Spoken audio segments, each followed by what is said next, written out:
Is there really no music in this game? That can't be true. That seems very hard to believe.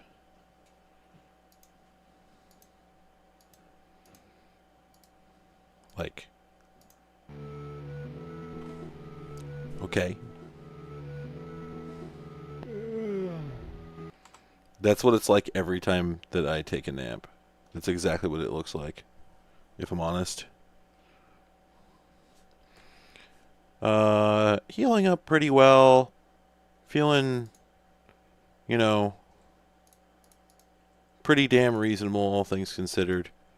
Why the hell does my exposure keep resetting every single time I use this? There we go. Hate the Windows... Video for Windows camera system. Does not retain anything.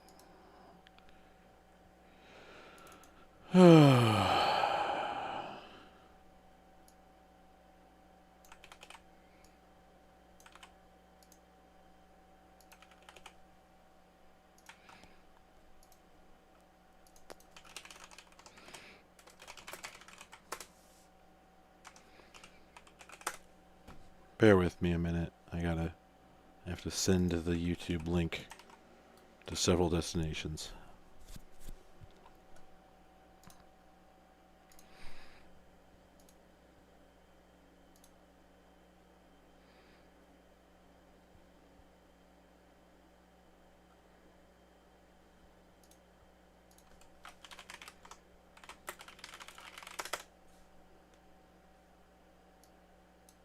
Okay.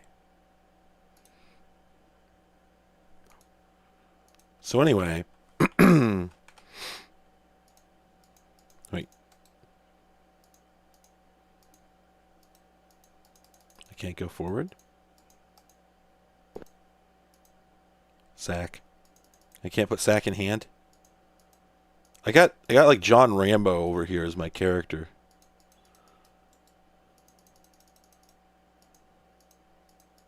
Man. Oh, okay. Can I put the sack on? No. Oh. There we go. Ooh. Ooh, that's a cumbersome interface. It's not good. You know, like, good interfaces? This isn't one of those.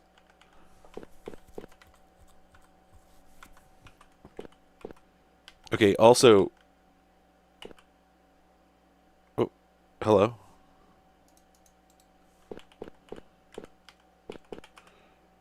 You like... Hang on a second.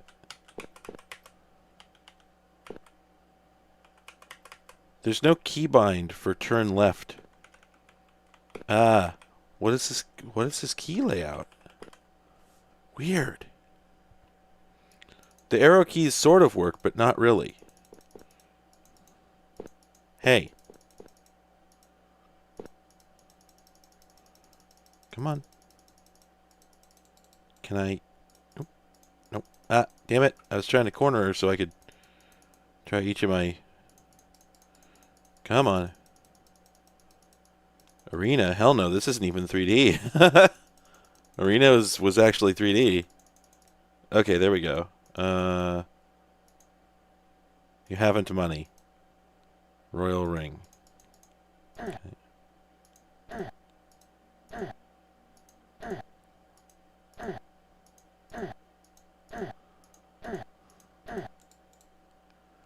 Classics of game. Man. Alright, yeah, so video games. Video games are real. There's nothing we can do about it. And yeah, wow. Chat box on stream does look a little bit funky, doesn't it? I wonder why that is. That's never happened before. Huh. What?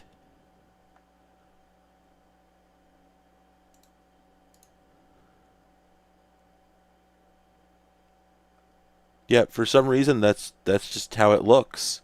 That's just how the chat window looks. I don't know why. Huh. It's like sort of cut off on the bottom. Alright, well, whatever. Anyway. We're here today because I've installed several games that I have not played before. Well, I played them in preparation for doing this.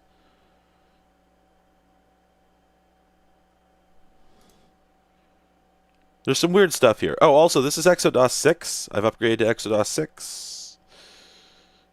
So, there's been some improvements. Come on, OBS. OBS doesn't offer a good option in the UI for... doesn't offer a good option for unselecting any selected items to get the damn red crosshairs off your screen. Winging, I grew up with those. They weren't really scam packs. Those are all like, well, I mean, a few of them are a little fraudulent, but generally speaking, that's just how Shareware worked. You know, they were usually just bundles of thousands of Shareware games scraped off of BBSs, and it wasn't really fraud per se. Well, other than the fact that, like, you have to really look at them from a particular angle to count, you know, 1,000 or 2,000 or, God forbid, 50,000 games. They're usually getting a little spicy with their definitions, but generally speaking, you'd put those in and you'd find, you know, Duke Nukem 2 and then the Doom Shareware and stuff like that on there. You know, they're real games. It's just, like I said in my last stream, a lot of, yeah, okay, I mean, yeah, like I said, I grew up, I had, you know, a dozen or so of those. I've looked at other ones. They're all the same. They're pretty much just like what I'm doing here, just going through a big collection of games without really any curation.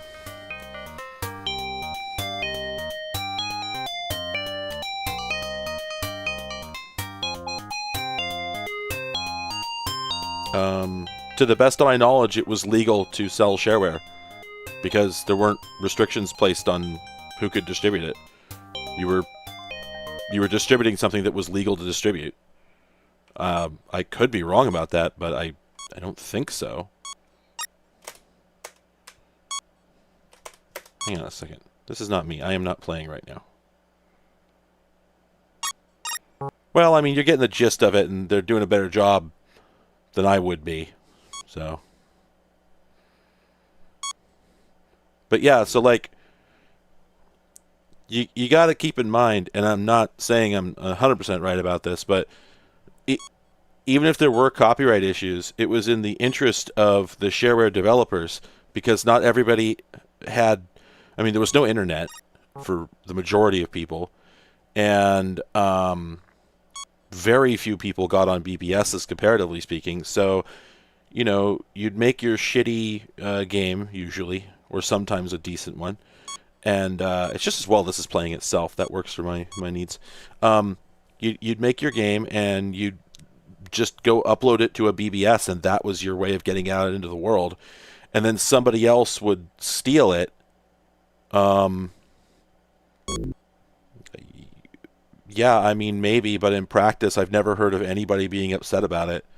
Like, this is what the developers wanted. Why would they be upset about their? I mean, if it's one company, if it's somebody taking the Shareware version of a game and absolutely nothing else and putting it on a disc and selling it, then okay, maybe. But all the same, again, you're paying for something to get put on a disc that was not available on a disc. You're paying for a service to bring the game to you, which the developers did not pay for. They, you know, somebody had to pay to get the game into your hands. So I never heard of anybody being upset about that, and I doubt that anybody was. Why would they? No, don't give my advertisement away to other people. No, I don't want more people to see my game and then maybe send me $20 in the mail. Right, yeah, I mean, I guess maybe some of the licenses did that, but in practice, given that, I mean, I never heard of any Shareware games being distributed a one game to a disc.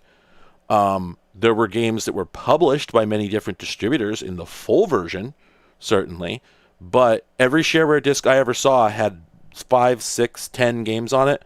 So at that point, how does the license even apply? Anyway, in practice, no, this is not something you get upset about. Sorry, it didn't matter.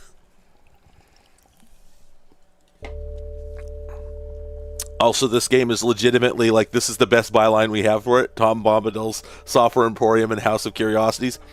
That's what's listed in Launchbox.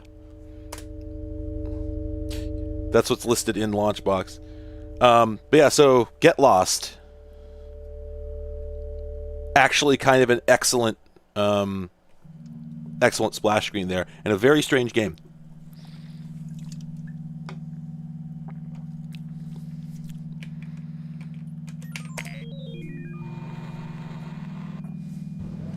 So it's a 3D maze game of a sort I've never really seen before. Haven't really seen this approach to things taken before. Let me give this a few more cycles. There we go. So we want to get to the red dot, and you just sort of have to wander around until you figure out the trick to get there. You can't fall off. I should also mention, though I think this goes without saying, there's no jumping. Wait a minute. Was it rumpled for a moment? Huh.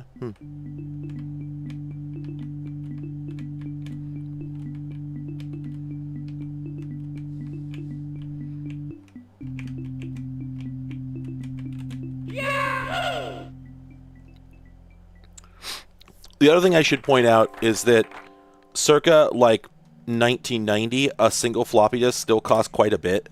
So, you know, if you paid $6-8 for a Shareware title on a floppy, that might actually have been the cost of duplication. And like, I don't mean to, you know, defend anybody who was actually committing fraud, and I'm sure that did happen. I'm just saying that, you know, by and large, that is not how this phenomenon was remembered.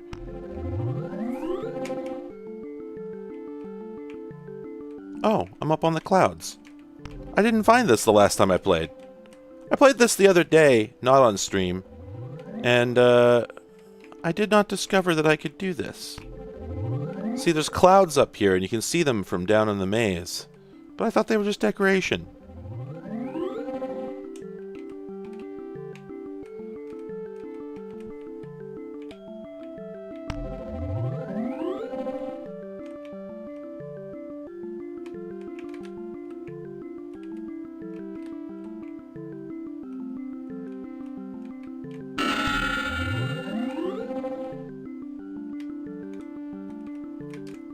This is one of those vibe-based games that are so rare.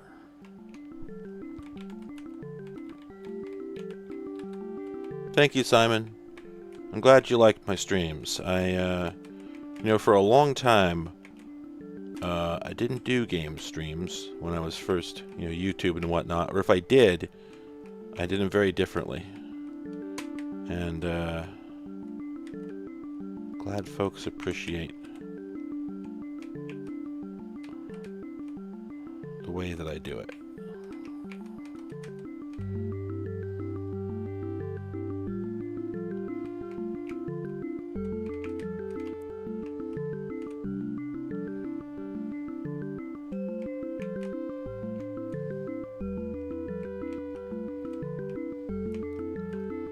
Oh, you know what? I think I messed up. I'm supposed to get to the end of the river for this one.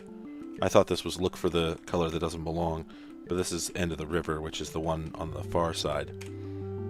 But let's try it anyway. Nope. I gotta get to that one over there. I picked the wrong.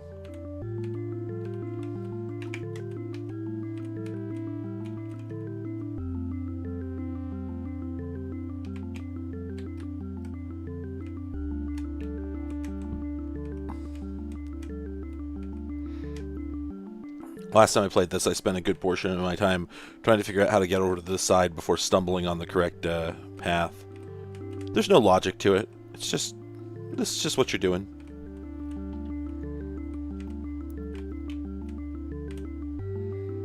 It's just a thing you can do with your time if you want to.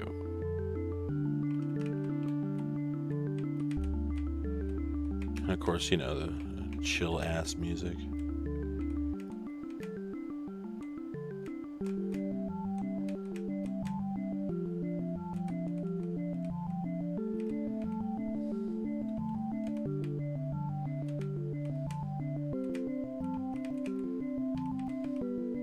There's really nothing to say, which is good because I don't want to talk over it. think this is the exit.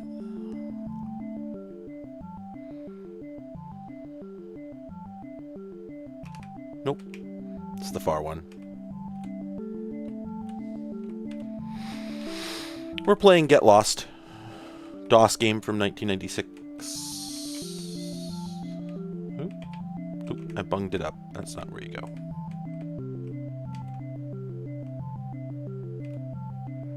I believe this is it.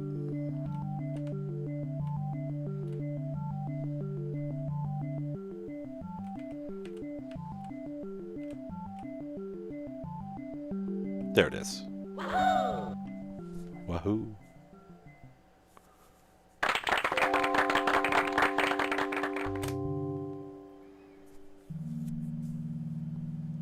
I love the elevator conceit. It's so cute. Magic Teleportation City, which sounds miserable, but it is very flickery, so it's going to do a lot of like screen flashes.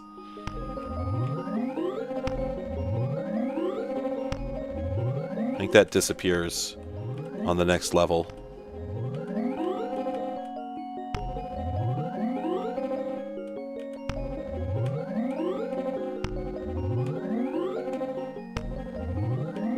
There's no actual strategy to this one. You just walk forward.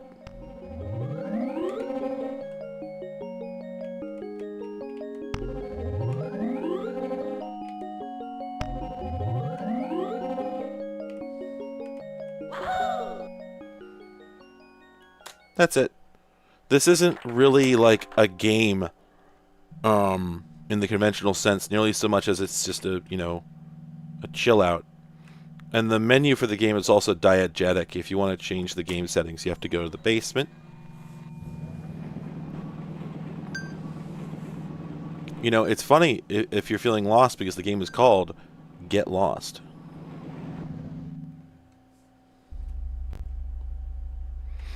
So yeah, here we go. So if we want to, that's the mouse movement, down, up, rotation, down, up, sound effects and music. Just gotta turn these. Yeah, okay. Yeah, these rotate. This resets everything. Deletes your save, basically. Change your name there. Turn to the elevator. You go to the ground floor to quit. I think call for help. I don't remember what that does. Oh, okay. It's literally just the instructions.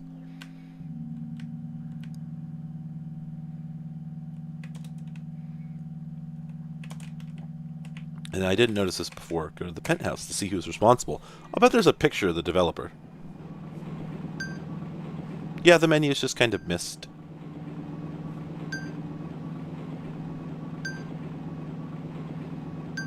Oh my god, is it really going to go up all the floors?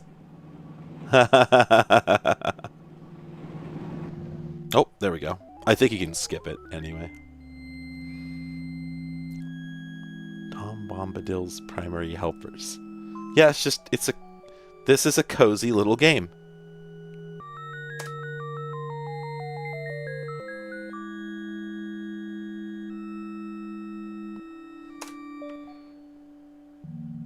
It's funny because this all feels like a very internet kind of credits page, but oops, this isn't where I wanted to go. But like obviously this game predates most of the you know, modern indie phenomenon.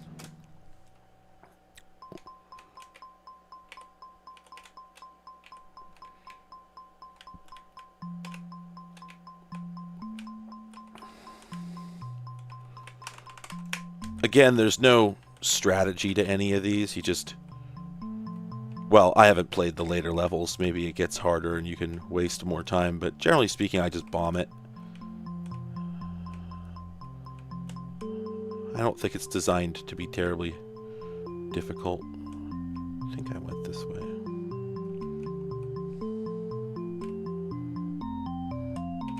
Oops, there it is. You can see there's just a single white pixel showing up on the floor over there that shouldn't be there. It is supposed to be warped.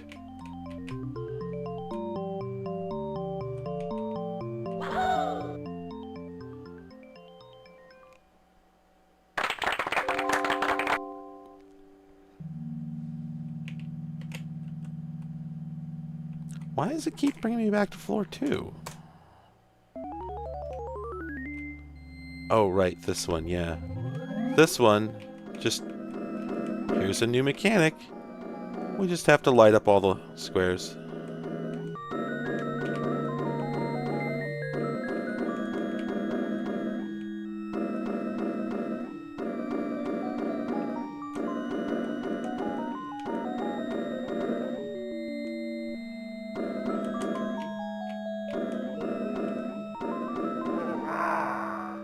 Done.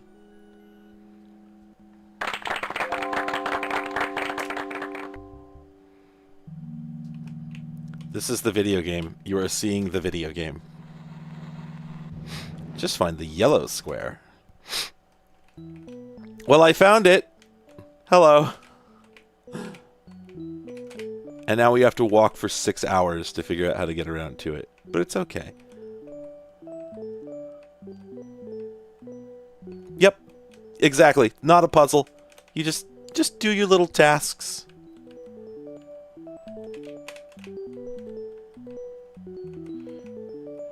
Oh, yeah. Yeah, especially since I'm moving so fast. We'll switch games very soon.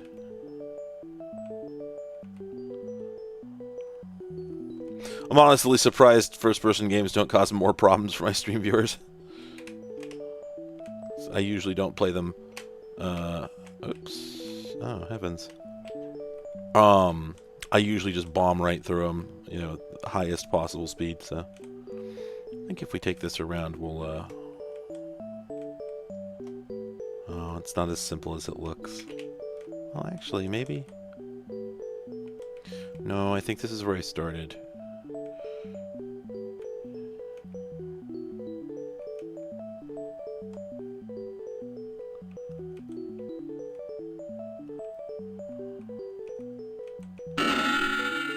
Aw. But... No, don't worry about it. I did a good job.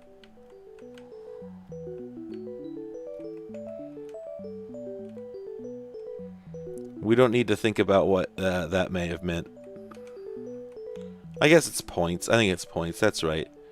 In games this old, you could get away with just like, oh, you get points for that. As a form of motivation.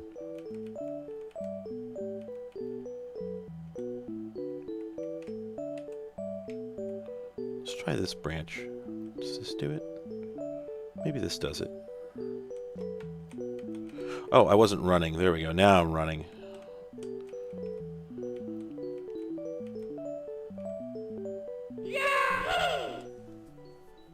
There you go.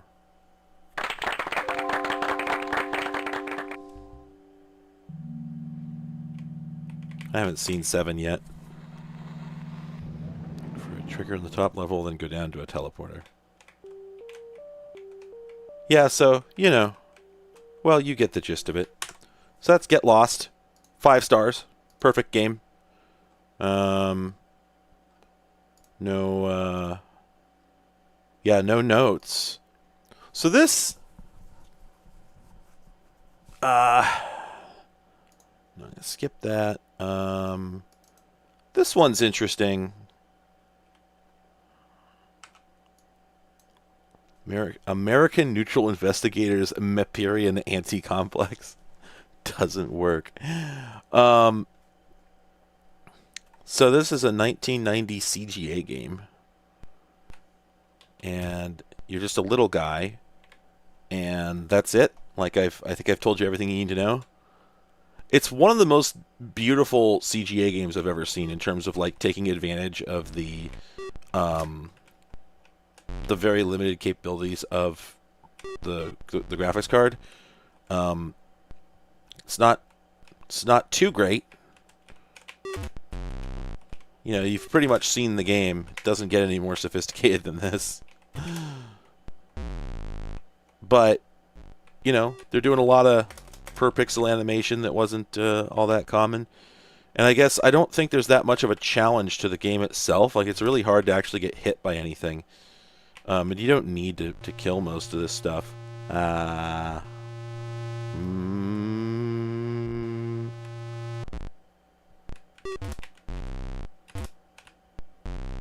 The reason this doesn't feel as garish as a typical CGA game is just because they dithered everything. So the hot turquoise ends up being a bit dimmer. Now, an interesting thing about this, you'll notice the screen is gray.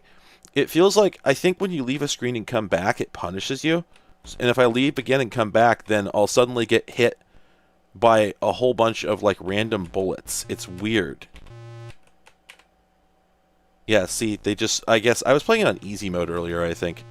Where, I wasn't quite as far over as I could have been, I think.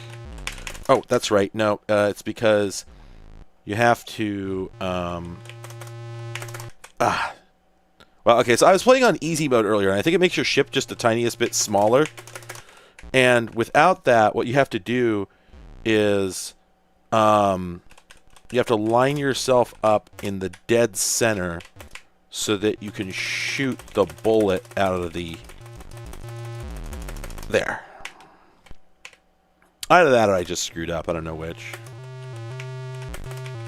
But yeah, like, it doesn't get more sophisticated than this or anything. I just think it looks really pretty. Like, for a CGA game, it looks... The guy really did his best with what limited capabilities he had available, you know, and I respect that. You know, there's really no... As far as I've played, I don't know, like 9... No, I played like 15 rooms of this. Let me just turn the sound off. Played like 15 rooms of this, and, you know, it's just sort of... Yeah. And yeah, like, this is the sort of thing that, you know, games like VVVV are remembering, you know? Just these weird little abstract kind of, you're exploring a space, you know? No further details kind of game. You know, look, notice that he puts the little decorations out in the negative space out there. You know, they don't do anything. But they're out there, you know? And I really like the use of the dashed, you know, cut here line in the walls. I think it really... adds a special something that you don't see very often in CGA games. Often it's just, you know, big expanses of solid color. Then there's stuff like this. I don't even know what this is. Oh, okay. I was playing on easy mode earlier, and those did not hurt me. I could just drive right over them. But they don't seem to do anything either. I think they're just there to be blown up for points. So, you know, there's that. Likewise, I don't know what these diamonds do. Diamonds. Wait a minute.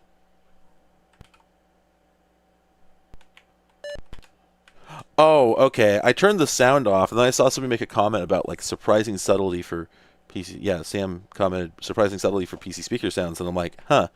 But I thought I turned them off, because I thought you were commenting on the... You know, still hearing them. And I looked down, and sure enough, my desktop input source in OBS is sitting at like minus 35 dB, and I was freaking out for just a moment, and I remembered that the PC speaker, because of the way it works, it'll output a if the game leaves it in the on state, which a lot do because it didn't really matter on the real steel. If the game leaves the output pin turned on, then it'll put a DC bias on the audio channel in the Windows sound system, which is super weird. It doesn't seem like that should be possible, but it is. So you'll just see a continuous... Well, I'll show you what I mean. I can probably do this. Here, let's see. Oh. Wait a minute. The sound's gone? There we go. Okay, so I'm going to mute this.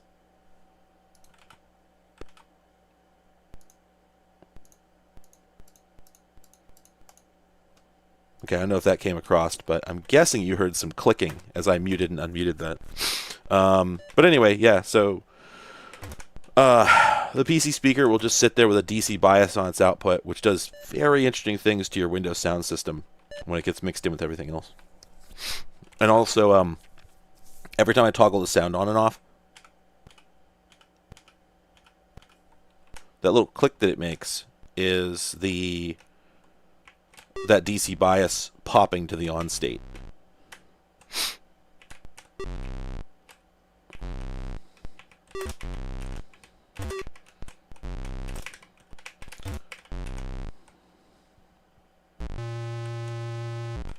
I thought I had the sound off. Just suddenly realized it.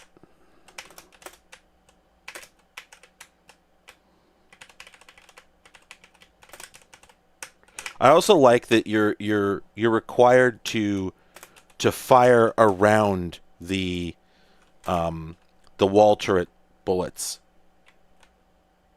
Yeah, and that's sort of the thing, right? Is you kind of look at this and go like, okay, well, what British platformer, what British exploration puzzle game sort of thing did this developer manage to see somehow? I think this is an American game. I guess I don't know for sure. Oh, big gun. The big boy. Yeah, and like, so for instance, I think this is supposed to be kind of a risk-reward, hey, take the upper path if you want to try and kill this gun, but have a fewer other enemies, but it sort of seems pointless. I don't know, it feels like the beginning of a game idea. It does feel kind of unfinished if you ask me. Oh, you see a little animation when the thing gets blown up? Look at that. There's a lot of love put into this. And I don't know, maybe it goes to some more interesting places later on. Because I haven't played this far before.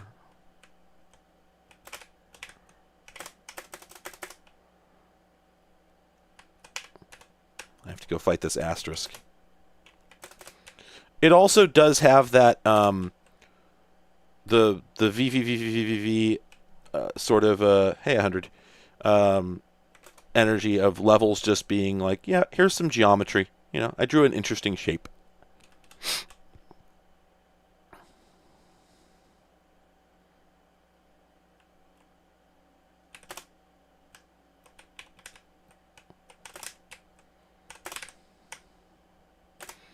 Yeah, and I think most of the enemies don't really need to be destroyed.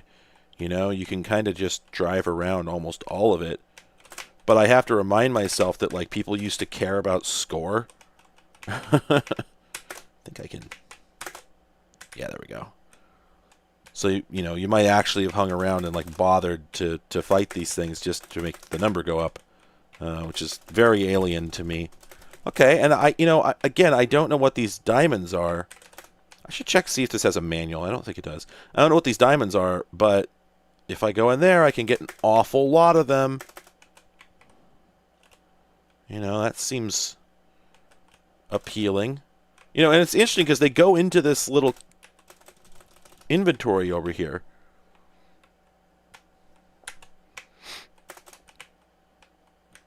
So it feels like they're going to be useful for something, Uh-oh. Oh, shit. Oh, that's the other thing I forgot. You can actually... no. You can actually accidentally destroy these. Oh, look at the little animation. The little animation when you destroy this particular enemy. It's got little lightning bolts in there. Oh, okay. They're just 1-ups. They're just coins for 1-ups. Okay. Sure. Yeah, why not? Why not? Why not? Fine by me. Oops. Wow. Terrible timing on my part. Good lord. That 1-up sure lasted a long time. Oh, okay. Very generous hitboxes on the projectiles and the enemies. Let's get a little spicier.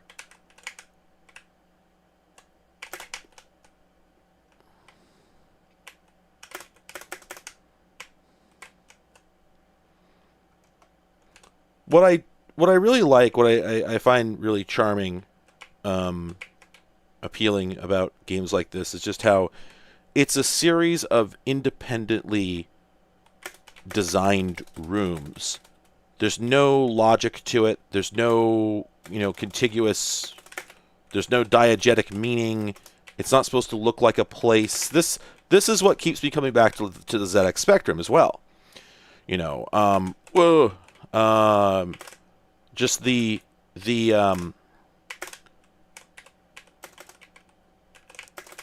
the abstractness of all the spaces is something that I really like. It's not... oh, hey, being attacked by a Sierpinski triangle.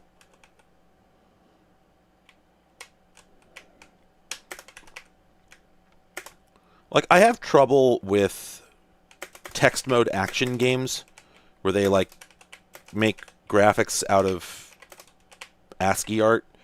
A lot of those just fail to enthuse me, I'm afraid. Like, yeah, I liked ZZT as much as not everyone. Other people liked it more than me. I think that's all I'm going to play of this game, and there does not appear to be a save feature. You just... yeah, I played 32 rooms. Badinga. The video for that 24-hour live stream. 24-hour live stream. Did I do a 24-hour live stream? I had my big show. That was like a 12-hour stream, 8-hour stream, something like that. I privated the original video for that, but I re-uploaded it as a bunch of separate segments. They should be on my channel.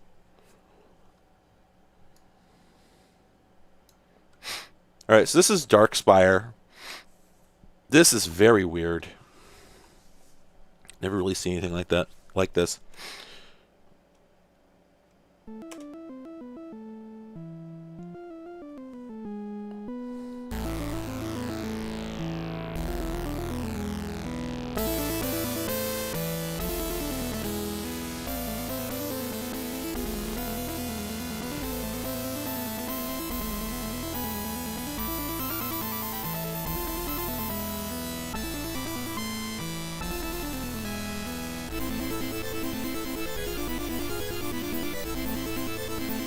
The music's pretty cool, though it's not a cat jam.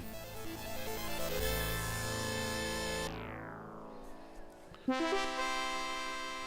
didn't even have to do anything. The crack just auto-advances. So I'm just going to go ahead... oh, well, actually, that's right. I almost skipped the character generator. So you can just jump right in with a character, but let's generate one. A champion is born. And the way it does it is very cute. This is extremely long, so I'm not even going to begin to pause on it all, but it tells a story, and then it has you fill in the words. They named her Ass. Ass grew strong. Was walking and talking before they even realized it, was soon grabbing whatever books her parents had in her right hand, and so on. You just do Mad Libs to fill in your character's background, which is absolutely delightful. And I'm gonna... I'm just gonna... ooh, that's not a good roll. Fun, right? Isn't that a fun way to do it? Now, this game is very strange because it runs unbelievably slow, and it has a very strange interface. So, it's like... it looks almost like a gauntlet at first, but it's more like a proto-Diablo. These skulls are not enemies, they are helpful. So you got to learn a bunch of keys to play this, and I had to pull up the manual. It was unplayable without it. The speed at which it's scrolling, I think, is actually on purpose. I think this is how fast the game runs, and it's kind of a bummer. I really wish the game ran better. So now, the interface is very strange. I'm going to press plus on the numpad. Sorry, minus. And you can put this wherever you want. So, yeah, weird interface. So we've got, I think we can place your save disk into drive C. Oh my god. Oh no. Oh, right, I remember now. Sorry, there was a shortcut. Let me go pull up the manual. There's a shortcut for bailing out of this interface. Here we go. Reference card. We do... come on. Oh, come on. Stop that.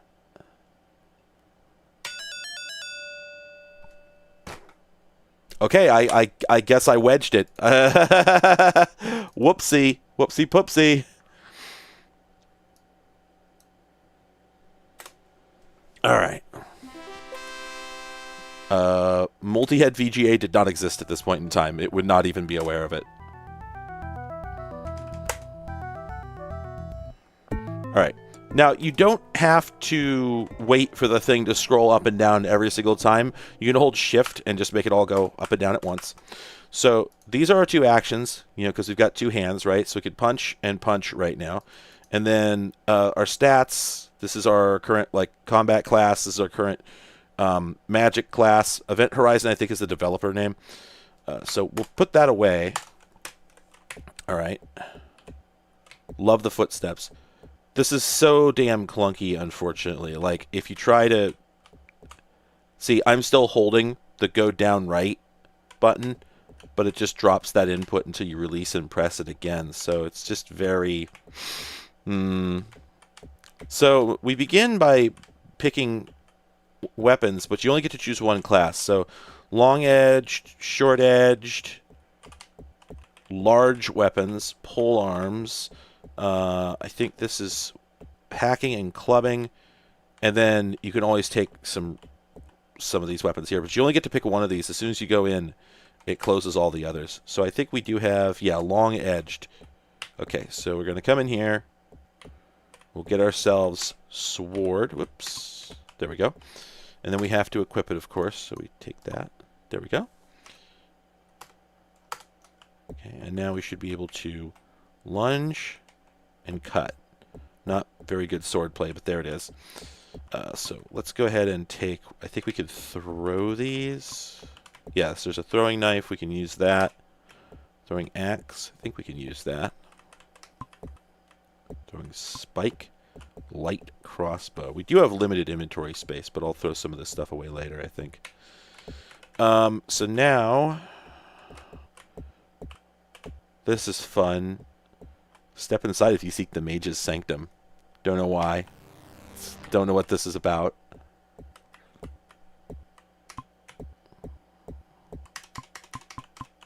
Okay, take some potions. There's a system, I think, for making potions. So, first thing we do is fight death, because this is a Castlevania entry. Now, the last time I got my ass kicked, but whoa, wow, I did them in really fast. Kick ass. So I didn't get past this before, so I'm excited to see what the rest of the game actually looks like.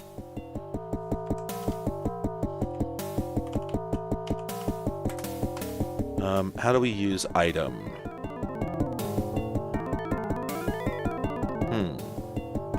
Do we just throw it? That'd be funny. Nope. Huh. Or, oh, do we... You know what? I didn't think to just walk into it. Yeah, exactly. Oh, did I have my sword in the wrong hand? I think I did. It doesn't actually say what my handedness is. Open the door. Damn it, how do I do this? You know what? There's a hint sheet. Let me pull that up. Clue book. Let's read this.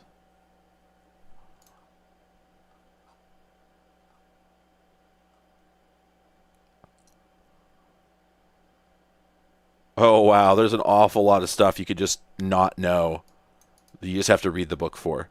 There's so much in here. I'm not even going to begin to read it. There are 42 fixed levels that can possibly be encountered in your character's quest. Each of them is given a title displayed at the top of the screen.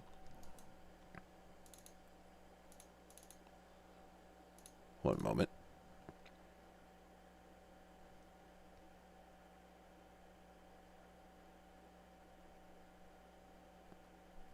Right, yeah. I picked my right hand when I made a character, but then when I had to crash the game, I started with the stock character. I don't know what hand they use. It's probably right. Anyway, I'm trying to find... It sounds like things get interesting as soon as we get out of this area, but I would really love to know how to open this door. How do I open this door? Okay, here we go. The first level. Visit the armory, pick up the crossbow and all throwing weapons and bolts. Pick a weapon.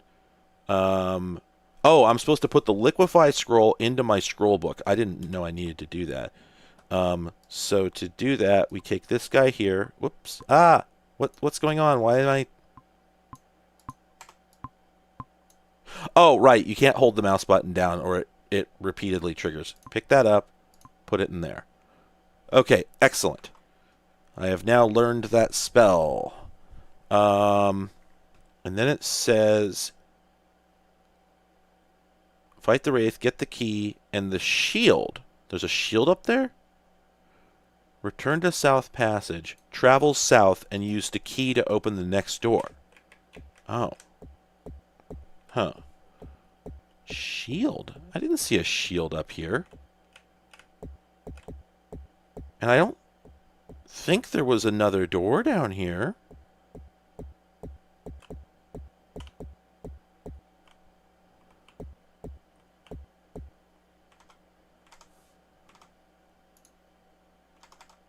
Teleport out of the sanctum. Go north. Oh, no, it says fight the Wraith and use his key to open a door at the end of the passage. Okay, so I need to figure out how to use that. I wonder if I just click the key.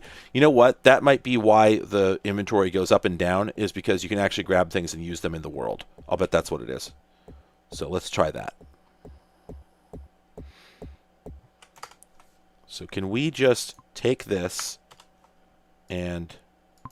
There it is. Okay, that's cool. And then, yeah, where's our attack?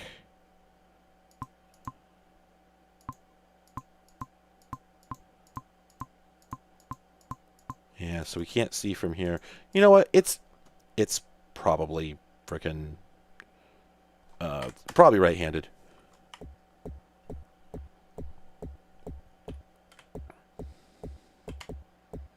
Okay. Oh, my hand. Oh, okay. My buttons moved around because I. Oh, you know what? We should probably equip our spell book. Oops. I keep forgetting I can't hold that. Can't hold that down. Okay, so ready spell. Okay, we do have healing available. Interesting. Why is that the spell it picked? The lever is securely fastened to the ground. Do we just click it? I'll bet we just click it. Yep. That is how we do it, and then we can fight the Wraith.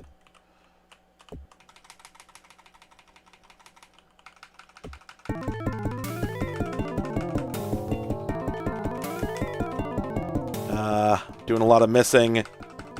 There we go. Whew. Okay, now I can heal.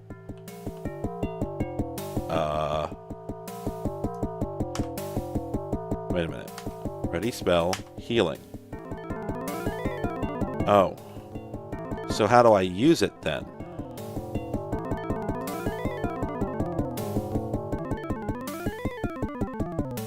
Huh.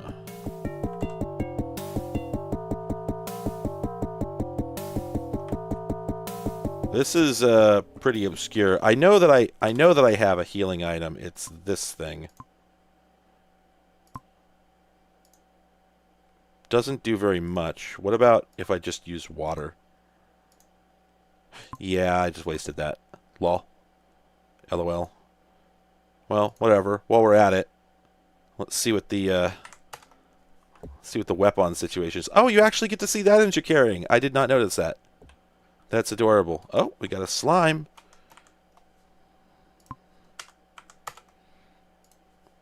Also note that when the menu's open, the game does not stop. Oops, I would have to load up some ammo for that to work. Ooh, I am gonna get my shit wrecked, I'll bet. Oh, yep, I'm getting wrecked. Nope. Nope, nope, nope, nope, nope, nope. I'm confused, so I'm not moving as I should be.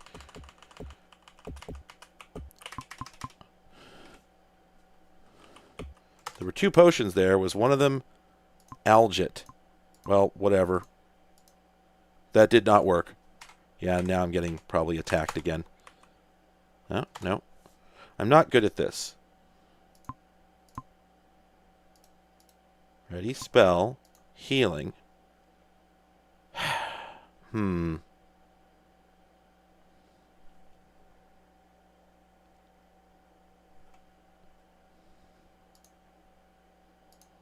Oh, there is a pause button. Okay, let's try and kill this slime again. Oh, avoiding slimes is what the manual says. Oh, and also it says if you were poisoned, use the red potion to unpoison. So, I think I actually was poisoned. Don't come back up. I was just supposed to avoid that guy. Instead, I took like 2/3 of my health. Oh, you know what? Am I slowly recovering health? I think I am.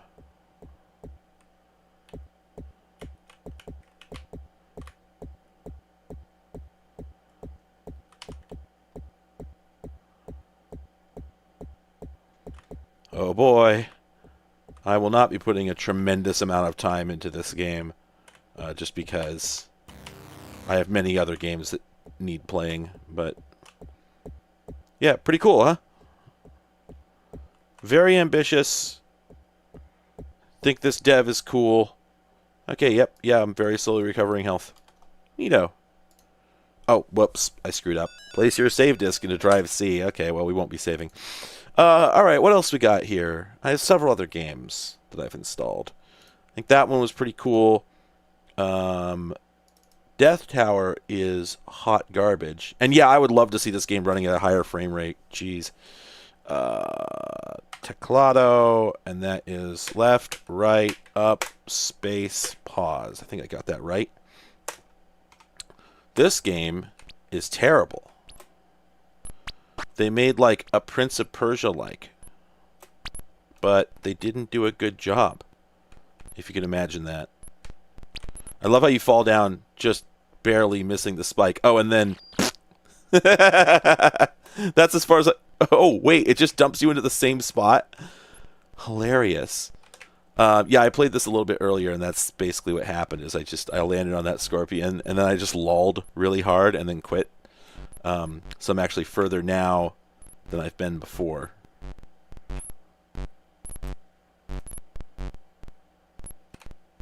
You know, big fan of ambition here. You know, I wonder if I need to get, like, oh my god. I wonder if I need to get a weapon to kill that spooter before I can proceed here. Oopsie. Oh, this sucks.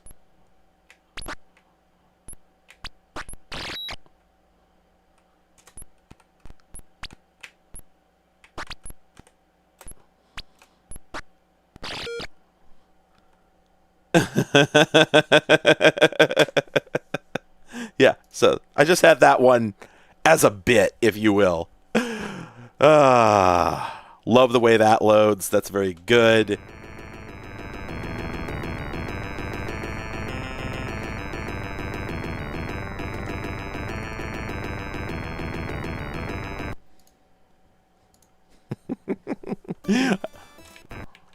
Whoa.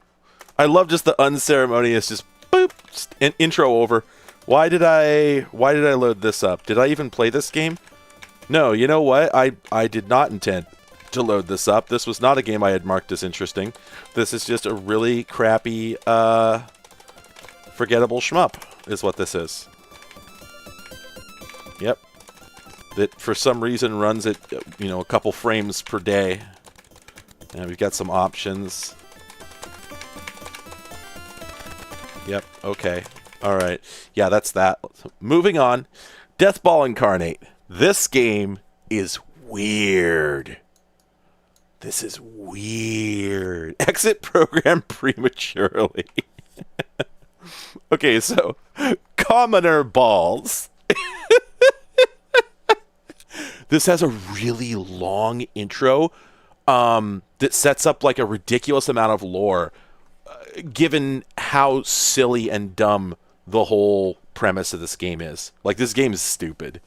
Sorry about my dusty shirt. Probably nobody else noticed it, but now that I've mentioned it.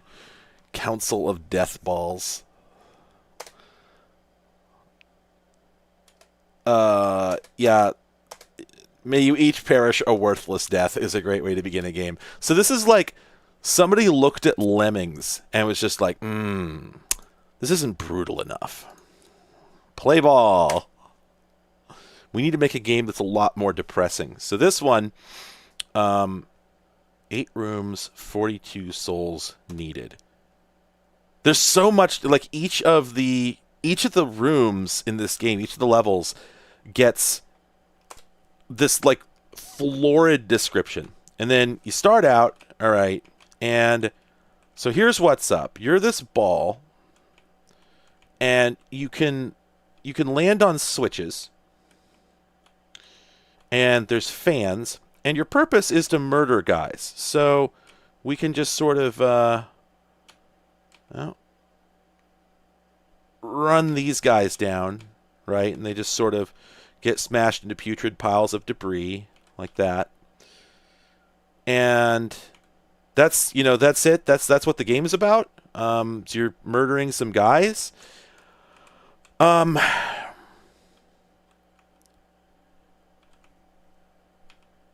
shirt goes hard.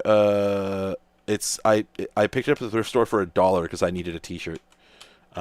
It's an advertisement for DocuSign, for Christ's sake. You can clean your ball if you press C, but if you don't, then it just stays dirty, and it's like dynamically dirty. So some of these things are like weirdly here. I think if I clean the ball, do I go up any higher, any faster? Yeah.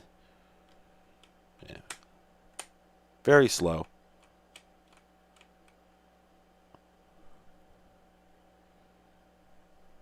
And yeah, there's like a story describing each of these torment rooms. Exactly, yeah, precisely. This is a Newgrounds game. That is a perfect way to describe it. Now, there are these buttons marked life, and if the captives run over them, they'll get resurrected as zombies, which I think. Why is that guy floating? I don't get it. I think that actually interferes with like my score, so I don't want them to do that. I thought I killed that guy. No, I thought he was going to fall down, so I didn't bother trying to kill him. So I think they're trying to get to the life button for obvious reasons. Yeah, there you go. So that guy succeeded. So now these guys have been zombified. So I got to run them over again, and then come on, come on. Oh, you know what? I might need to turn the life button off before I can proceed. It's a little bit of physics. Can I ramp that? Yes, I can. Outstanding. It's like a mildly destructible environment for some reason. So like I landed on this statue here that just looks like background decoration and like damaged it, but I don't think that there's any gameplay impact from that. And yeah, it's just like super edgy.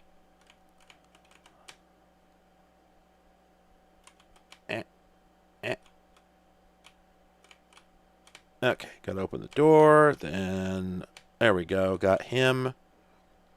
And now I can exit. The physics are like super floaty and weird. I think it's actually, that's right, it's CPU bound. So if you turn up the cycles in DOSBox, it runs too fast. Also, I thought that the purple stuff there killed me, but I think in reality it like makes you invisible? Because then the ball shows up again, and it's up there. Whoops, I just turned on the life by accident. Damn it.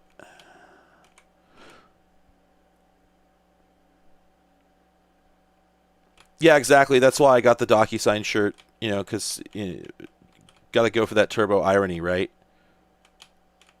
Now, if you go through the door before killing everyone, it doesn't, like, scold you or anything, but I think that is a lose condition, because if I understood the intro correctly, I'm supposed to be trying to get a total of like 40 dead guys throughout this whole like episode, basically. There we go. So it's kind of weird because it doesn't really tell you how many are alive or dead at any given moment. You'd think that would be important information. My ball is invisible. I don't know where it is. My ball is inert. There we go. Here you encounter a place where the grotesque gargoyles meld with the endless electronic stream of wiring and power sources.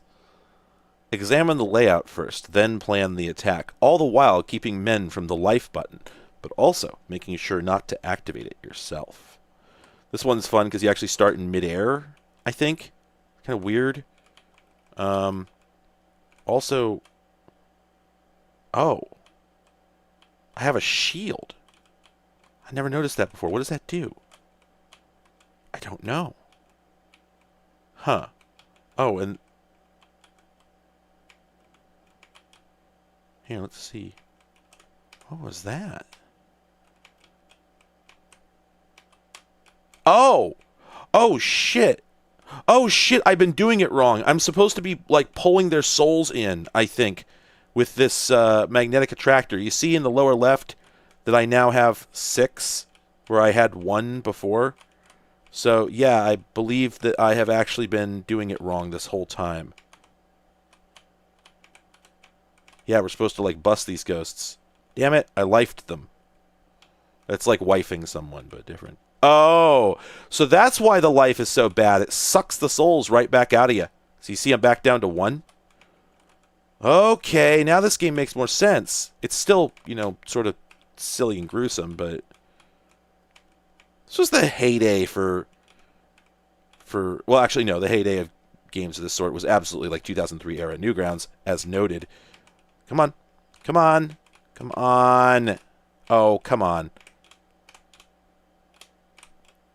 I need to kill this man. Get down here. This sucks. It's not a good game, is the thing, though. Like, I do want to stress, bad game. Bad game, not good. Well, you've seen it. That's the game. That's Deathball Incarnate. Freeware, no known author, etc. Yeah, so nobody did pay for this, as it turns out. I'm going to play Valhalla in a moment, but I wanted to show you this. This is not actually of much value. This is just like, again, this is freeware. This is just somebody's thing that they did. It's just a Connect 4. You're just trying to... Yeah, there you go. All you're doing is connecting 5 in a row, whatever. But look at the background. Man. Just, you know, to make it look better. Hudsucker proxy reference, you know, for kids. So yeah, that's all there is to that. All right, Valhalla. Love this splash screen. Delightful. Love the primary colors. Ooh, stretch. Ooh, pardon me. Norsehelm strongly recommends the expert mode for fullest enjoyment. The beginner mode is reserved for those who enjoy a quicker game conclusion or who grow quickly attached to their characters and will miss them dearly when they become victims of the capriciousness of life in the harsh Viking world. And yeah, this is a... I was very disappointed the sex field does not let you put in whatever you want. Absolute bullshit. Anyway, so yeah, this is a very strong, just VGA core. I'm declaring a category of DOS software, which is VGA core, or I guess maybe SVGA core. I feel like this is 640 by 480. Yeah, I'm pretty sure it is, which would make this SVGA, not VGA, because this is definitely 256 colors. Or, no, wait a minute, could this be 16? This might be plain VGA. Now I think about it. It's very late. Came out in 93. Anyway, but yeah, we're just going to go for a basic Viking. Love this art. Very good. And I've set this up in ad-lib mode, and there's a reason I did that. Let me see if I can remember how I changed that. Hang on a second. Well, okay. If you were watching my streams, if you were watching my stream like 4 days ago, I was playing this Russian Metroidvania sort of thing. Very quirky. Had a lot of cool ambition. You like program the platforms in the game yourself, which was very interesting. But the problem with it is that every like 2 to 3 seconds it would play a random pointless sound effect of like a gorilla noise or like a damn like just like a toilet flushing, just random sound effects. Well, this game is just as bad, except if you use it in Sound Blaster mode, it plays constant animal noises, just like cawing, crowing, barking. It's just deafening and infuriating. Anyway, okay, so this is a very interesting approach to the roguelike. I've never seen anything like it before. It has like a Windows Core kind of vibe, but it's a DOS game, and it's rogue, so it's definitely a roguelike. But what they've done with it's very interesting. The top half is a normal rogue slash NetHack map view, right? That's the whole game. And then the bottom one gives you a close-up, so they could use low-resolution icons for the overall map, and then high-resolution ones so you can see exactly what it is you're fighting. And you could play it, in either view. It still has the rogue fog of war, right? So as we exit here, we'll start expanding the view, right? We auto-pick stuff up. I think you could turn that off. You can walk off anywhere there's those white arrows. You could walk off the screen to a new screen. Okay, there's a bear. And an interesting thing about this is the premise of the game appears to be that like your village has been overrun by just like wildlife. So a lot of the things that attack you are just like bear. So you start out with some potions, which is good because that bear did a number on me. Yep, there's a rat. And this is actually like really mild. When we get to the next screen, if it's the same as... You start out with a +1 mace, by the way, which is pretty sick. When we get to the next screen, if it plays out the same way as it did last time, the attack frequency is just going to go through the roof. This is sort of like the tutorial area. I picked up an urn, and for some reason, urns contain food. I think that's urn as in like pot. Just like generic term for vessel. Okay, we just sort of have to clear everything out. And see, like, I'm playing off the top screen right now, and then when I get near anything, I start looking at the bottom screen. Which I think is an interesting way to do it. It's almost like a time-accelerated version of, like, a Square Enix battle system, right? Where you might see an enemy as an icon, but then when you go to fight it, you get a closer-up view. Closer-up view. Yeah, sure, that's a reasonable thing to say. Let's go ahead and put on that cloak and hope it's not cursed. That is a +0 gray cloak, so I think it's not cursed. Okay, good. The first thing I did last game was I picked up some cursed chainmail, and every time that I had a battle, its AC would actually go down. I thought that was cute. Oh, there's a kobold. Bad sense. Ooh, I got some greaves. Cool. Oh, and those are cursed. So I will now not be able... Yep, those are hexed. So I cannot remove those. Bummer. Okay, we have a longbow, which I think I cannot use without equipping it instead of my weapon. Oh, this is interesting. There's a so the thing to my right is a store, but there's a grappling hook in there. But this appears to just be a grappling hook as well, so I can just pick that up and have it. The grappling hook is fun too, because if we select that, you throw it. You use the throw mechanic to use the grappling hook. It's cute. Okay, so let's... I think I accidentally picked up a body. That happens sometimes when you walk over it. Yep. So let's throw that away, and we'll pick up this scale mail. And is it possible to put this on without taking off the... Well, hopefully this isn't hexed. It's probably hexed. Nope, it's a +0, so I think we're okay. Phew. So yeah, let's... Blessing, identification, and then we have a runic scroll. Uh-oh. Well, that's not what we wanted. Oh boy, I'm getting hosed here. No potions, but I had potions. Shit. Well, that's not good. Oh, wait. I killed it? When did that happen? Okay. Well, anyway. Oh, and then, yeah, there's a larger map, which is cool. And I don't know what the thing on the left represents. Like, we seem to have like a world tree situation going on here. Very cool. Very, very cute. Like, strong personality, you know? Oh, yeah.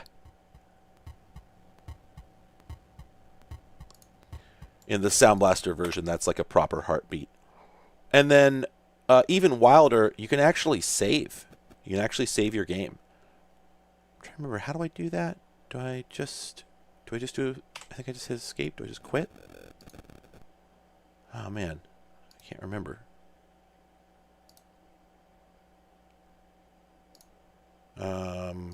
What is the blessing? Oh, okay. Empower Witch. +1 mace glows. Well, in that case, let's go off the bottom here. I love how we get this little bit of flavor text. But then as we proceed here, if this is like my last run, we are just going to get devoured by enemies very quickly. Oh, well, that was an icy potion. I was hoping for a healing potion. Oh, I fell in a pit.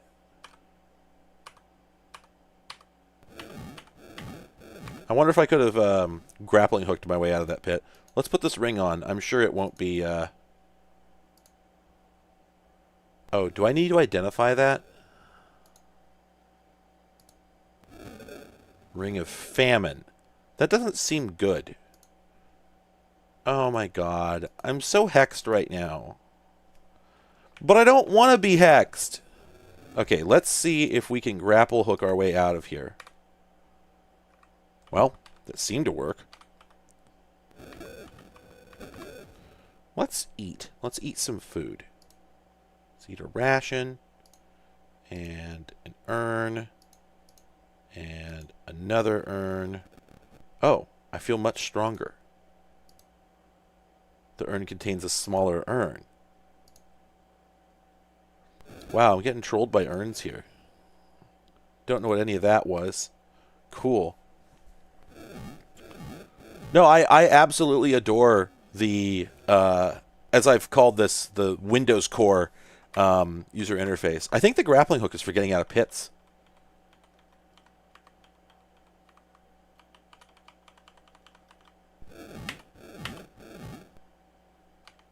Oh, damn. Yeah, see, I just accidentally picked up a corpse.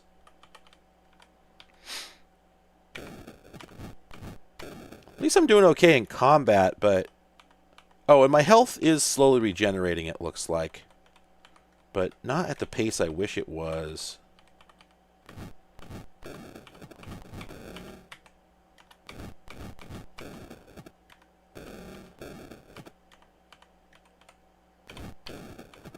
So, when I played last time, I'm not joking, I walked into this area for the first time, and like 12 letters appeared on the map and descended on me. It was nuts. I was just fighting for my life, tooth and claw. It was ridiculous. So this is actually pretty tame. Oh, got another great cloak. Probably hexed. I'm not much of a rogue person. Like, I think the game is absolutely awesome as a concept. And it's, you know, fun in small doses sort of thing. But the idea of actually, like, seriously playing through a long rogue or NetHack game is, like, not really my thing. But I still can appreciate a good one. And I think this looks like an absolute blast if you're into roguelikes. This just seems like a slam dunk.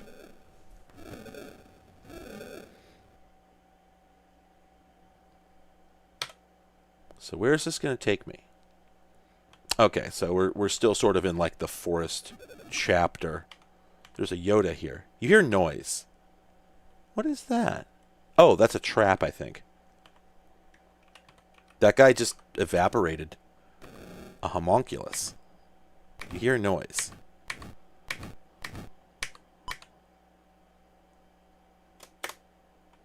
Oh, I got put to sleep. Oh, damn it. Oh, that sucks. Yeah, whenever you get put to sleep, you get this stack of attacks all hitting you at once. No, there's an imp here now. I'm getting my ass kicked. Oh, I'm screwed. I'm about to die. You die.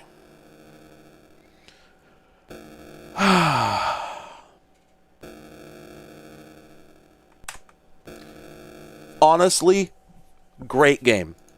Great game. I think this developer nailed it. And that's all I gotta say about it. This game is definitely called the Vagina Incident, and there's no getting around it. We don't even need to discuss it. There's no debate. And it's made in 3D Game Studio. And it has an extremely long, like, this is a military core game, I'm going to call it. Army core. War core. Which, the sort of thing that was incredibly popular in the late 90s. Kind of before 9/11. Ba-dum. And this game is fuck awful. This is one of the worst FPSs I've ever played. The music is so inappropriate. There's like aliens invading, I think. And the keyboard controls are just terrible. There's like, I don't even know what's going on. And all it does is tell you, like, better get out of here now. So you jump in the water and you're like, okay. So I escaped into the water. Oh, wait, there's this hole over here. This hole was made for me. Now, the first time that I went through this hole, by the way, I should note, the geometry bugged out, and all these corners inverted, and I was never able to get it to happen again. It looked super weird. Oh, that's, I think, me drowning. So anyway, you think, oh, well, obviously we're supposed to go this way. So we go through here. And that's it. There's nothing here, and there never will be. You know, so this just appears to be like, we don't know why they put that in here. It's just diegetic, I guess. It's environmental storytelling about the place having a well. I don't know. So we come up here, we get a first aid kit. Obviously, the FOV is terrible. We can't see shit, Captain. And so hard to navigate. There we go. This little tiny non-human sized door. We get in here, and there's a gub. We pick it up, and then a moment later it just ends. And now, for no reason that I'm aware of, like, this is going on. It's like, what? What?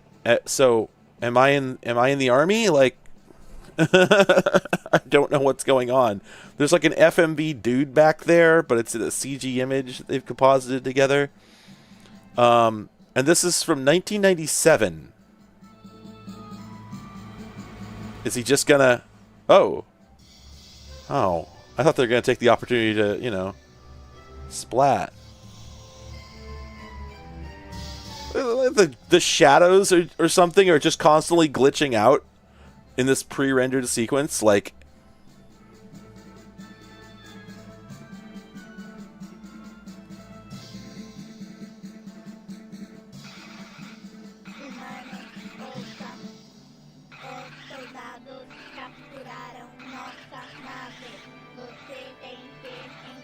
So, like, they're asking me for help, but I think they were attacking me earlier?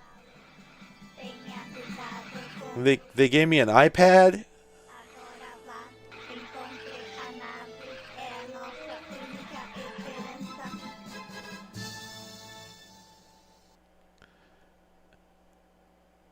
And then the game just turns into an absolute shit show.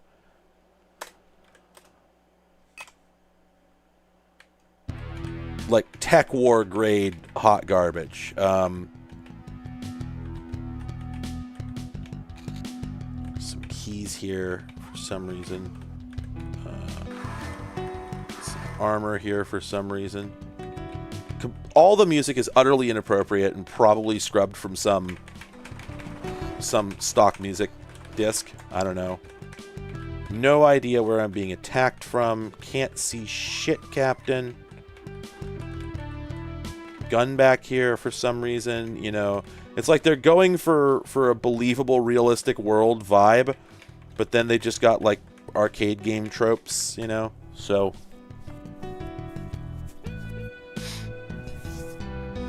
Yeah, the gun is just like a photo they digitized, which, I mean, the same is true for the Doom guns, except why did they leave the contrast so high? I don't... Whoa! Where did... Oops, shit. Don't know where he came from. I think you can also just run out of ammo and be defenseless and then game over. Oh, and like the highly variable animation speed when the frame rate changes, you know? I think this is where I'm supposed to be. I think this is the hospital that I'm supposed to be defending. These guys are just bullet sponges. I'm doing a lot better than I did my first time around. I pre-played this game just to make sure it was good, you know, stream material. Wait, is there another guy? Or I'll bet there's a guy in there who shot me through the door. Okay, so I've got 2 keys now. There's an elevator. Shit. Okay, I just fell out of the level. Okay, yep, I fell out of the fucking level. Am I soft locked? Because it feels like I just fell into a scenery area. Yeah, I'm pretty sure I fell into a scenery area.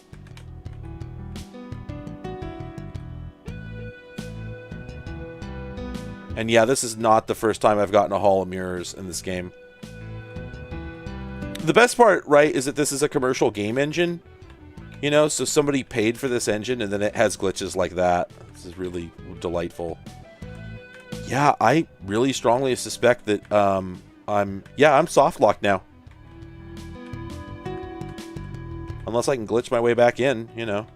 Which, oops, don't know what... Oh. Nope, this is all... There's invisible walls here.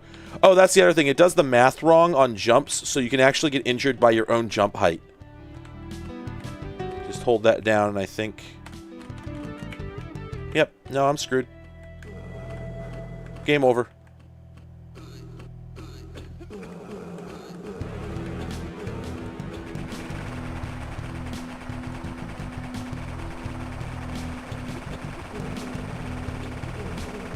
Video games.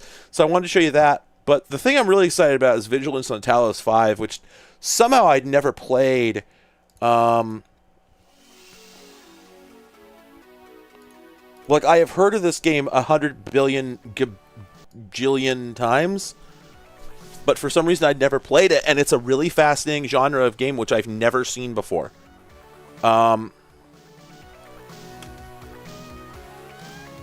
Great music, by the way. So this is like one of the most Amiga energy games I've ever seen. Killy and Jared en route to the colony on Sur 4. The colonial transport was attacked by ships belonging to the Zenus. Jared and Celeste were... Zenus.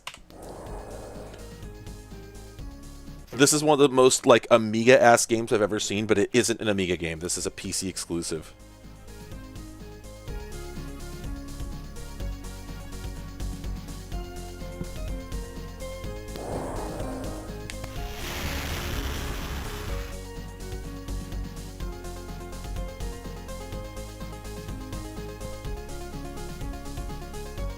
Music's kind of a banger.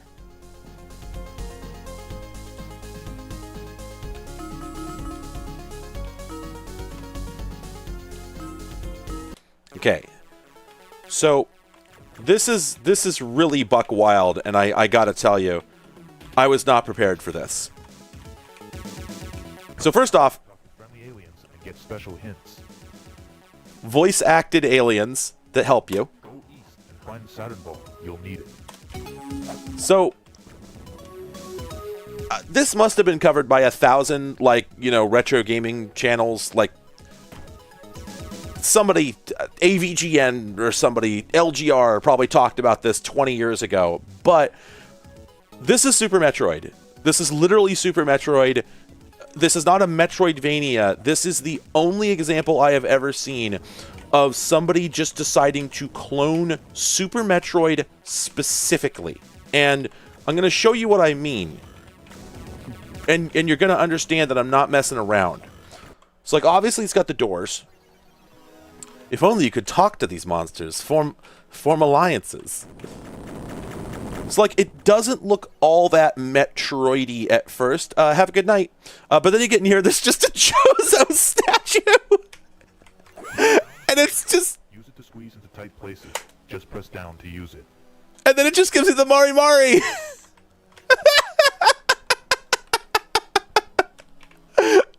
Like, hello? Mods?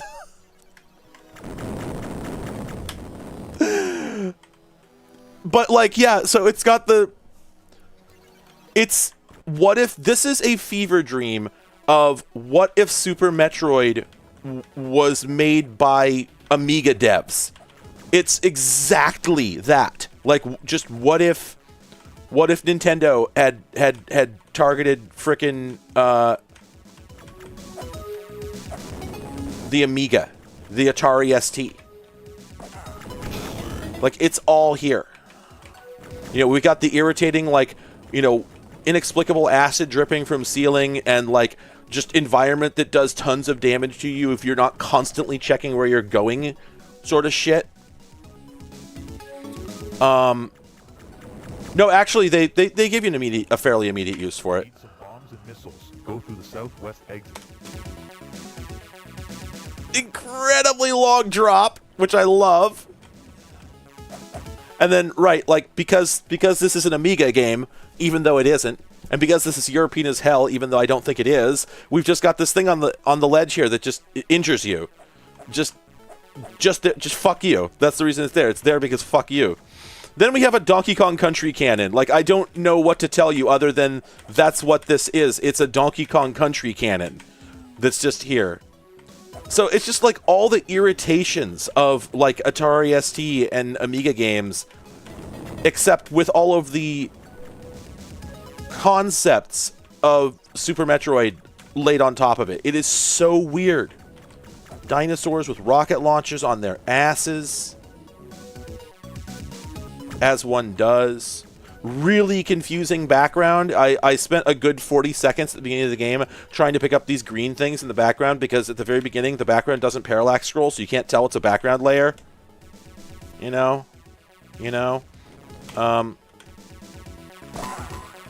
And then, so you got some missile doors, right? And then you end up down here. Really irritating enemies on the ceiling that are hard to hit. Oops, pixel perfect jump shot. Bullshit. Terrible hitboxes. Okay. But it does have, like, the concept because, okay, here we are. We can't get through here without bombs. We gotta go this way to get the damn bombs. Use these to break through floor tiles. Search around. You'll find them. You'll find them. But they've put... Even though this is like the Chozo statue room, they've put hurt me drips in here. Just completely frick... Do they hurt you? Wait, they don't hurt you? But they look like the ones that do. Okay, well, never mind. I guess that was a bullshit complaint on my part. Anyway. Oh, and like you can bomb jump, but you don't need to because you could just regular jump.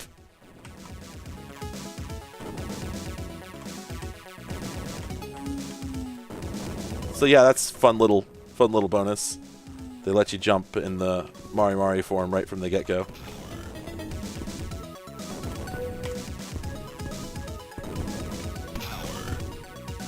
It says power every single time you pick up any kind of item.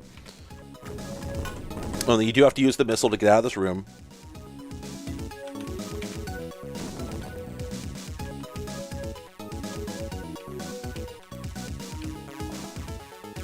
We get a bunch more missile power-ups. Oh, hey, thanks for joining. Man, I love RePC.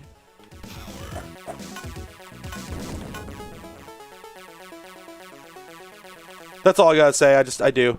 Every time I go there, I get recognized. I'm just like, you know what? This is a cool place to go if you want to see somebody who is into this sort of stuff. How many places like that do we fucking have anymore in the world, let alone the U.S.? Imagine having a place where people with common interests might go and possibly run into each other, form connections. Has anybody considered this? Oh, and then, yeah, we've got the... Yeah, so, okay, again, with the, like, what if Metroid was just irritating and banal? We've got the sort of bats that fly off the ceiling, right? But then also, the dinosaurs shoot homing missiles at you that are just, like, really annoying, really hard to avoid once they get one off. Like, it's really hard to avoid getting hit by it. Just... Yeah, what if Metroid was irritating and didn't have any subtlety in its design? I love it.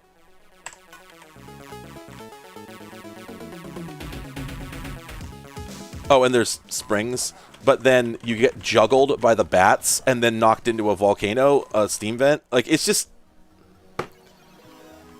Oh. Oh, again, like, okay, we're in what should be like a safety room where we get a power-up. But then they put these damn hurt me vents on the bottom of the screen that don't even make any sense. Ah! The Scrabble is very loose. Also, the subtitles don't match the text. That was my first energy tank. And we bombed just that one, and the rest of these, even though the tiles look the same, they're actually solid. We pick up a full heal, and it charges up your E-tank. So now you've got an E-tank, which you'll need, because... the enemies are absolutely ruthless.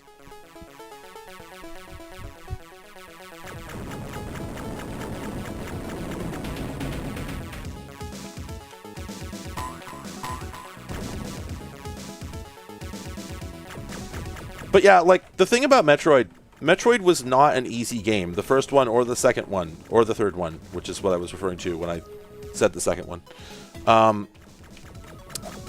Metroid was not an easy game, don't get me wrong, but it was one of those really well-designed... yeah, see, there's just no way to avoid that. Oh, and it's coming from that guy up there. He's not even down here where the damn missile was. Oh, you can shoot them down. Wow, never succeeded at that before. See how I've blown through an entire E-tank already? But yeah, so Metroid was not a particularly easy game, but nonetheless, it was one that was so well made that anytime you died, you were just like, well, yeah, that makes sense. It makes sense that I died there because I didn't play the game correctly. And, like, yeah, you could get frustrated if you want, but you'd be wrong. You know, if you want the game to be easier just so it's easier to complete, like, okay, that's respectable. But anytime you die, it's not because the game did bullshit on you. It's just because the game is very hard. Well, and actually, well, it's not that hard. Metroid isn't. But I'm just saying, like, yeah, if you get got by an enemy flying into you, you're just like, okay, well, I didn't get the timing right. This game is bullshit. Like, it just does stuff to you that it's not fair. Like, it's really hard to just do basic motion, just to move around without taking damage, because there's just shit that hurts you everywhere, and it's very hard to avoid it, and your field of view is not that big, so it's just really difficult to avoid situations where you're like moving into a new area and you just get got, and you're just like, wow, what did I do to deserve that? Oh, right, nothing. You know, and like guys shooting you with homing missiles through the wall, what the fuck are you supposed to do about that, huh?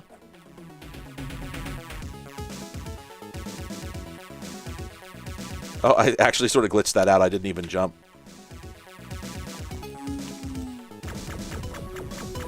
Oh. Good job. I hope you have some missiles. You'll need them from here.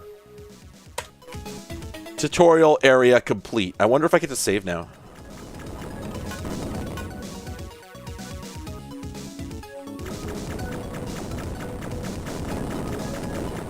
I mean, there's...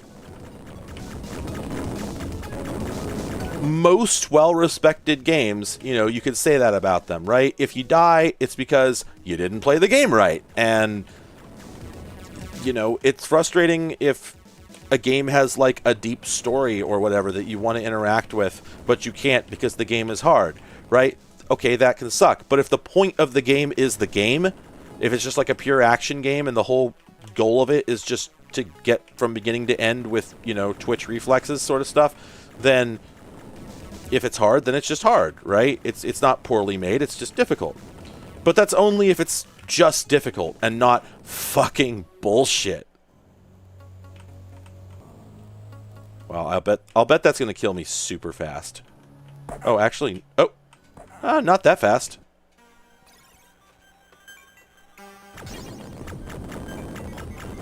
But yeah, like, whoops. Oh, cool. You pick up a missile tank and it automatically switches to missiles and then just rapid fires a whole bunch of them into the air. Great. Holy shit, it just happened again.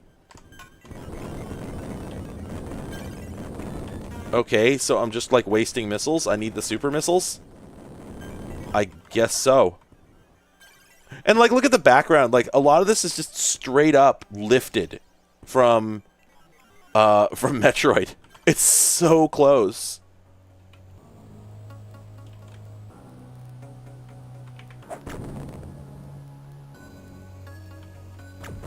Like, I would say that this is not, you know, garbage. It's not one of the worst games I've ever played. It could use some polish, for sure. It's definitely ambitious. Oh, interesting. Okay, I think I just got what I need to open that red door, so let's go back and do that. Yeah, the red eye skull blocks are just like, I believe those are literally just tiles lifted from frickin' Metroid. I'm almost dead just from navigating, right? And the other thing is, like, Samus's sprite is much smaller compared to the rest of the screen, which is a classic error of, like, Amiga, Atari ST, and to an extent PC. Wow, this is just literally Metroid. It does not get any more Metroid than this. But yeah, like a classic mistake of early 16-bit and 32-bit. Oh, hello, big boy. Hello, hi.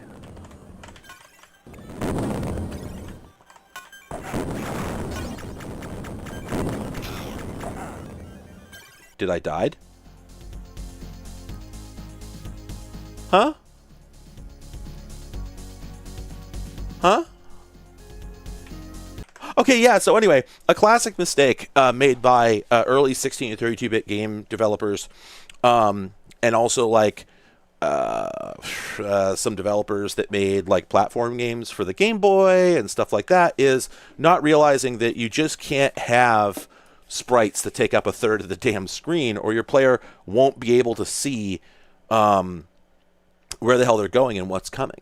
And this is a game that suffers super bad from it, and in general, it's just, you know, a lot of lessons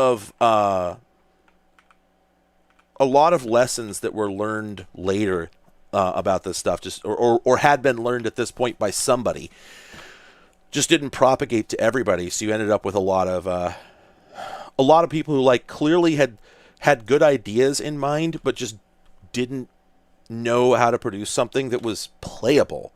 Okay, for instance, oh wow, I've actually never seen the. This is so unreadable. AZNM space are the controls for this. Okay, yeah, the first time I played this game, I couldn't figure out how to play it. I had to fuck around with the keyboard for quite some time, and it turns out it's because you have to realize that this is an animated screen.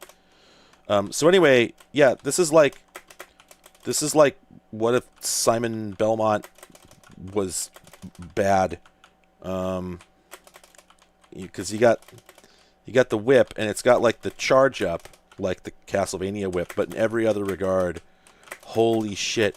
So when things touch you, you die instantly, right? Naturally.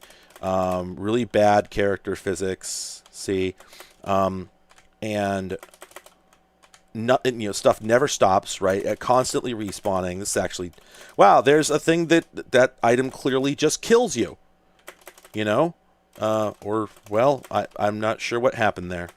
Did it not kill me? I don't know. Anyway, bad game, terrible. And what sucks about it is that clearly the developers had quite a bit of competence. Like, this is impressive for an EGA title, right? And it's not the smoothest scrolling, but there's a lot of good ideas going on here. I think I'm gonna check. I think this is a damn port. I feel like I've seen that animation at the end of the level where she crawls into the... Yeah, okay. I played this on the damn Amiga. Yeah, okay, that explains it. Okay, so it sucked on the Amiga and then it got ported faithfully to the PC is what happened there. I wanted to play this damn Willow game because it looks like, hey, it looks like a distinct like platform title, but the problem is that it's part of a category of movie tie-in games that used to exist, where it's a series of different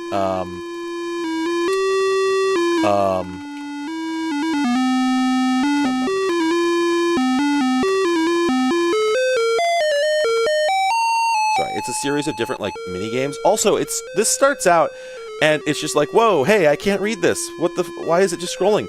Turns out it's a mouse-based game, and it starts out with the mouse down at the bottom.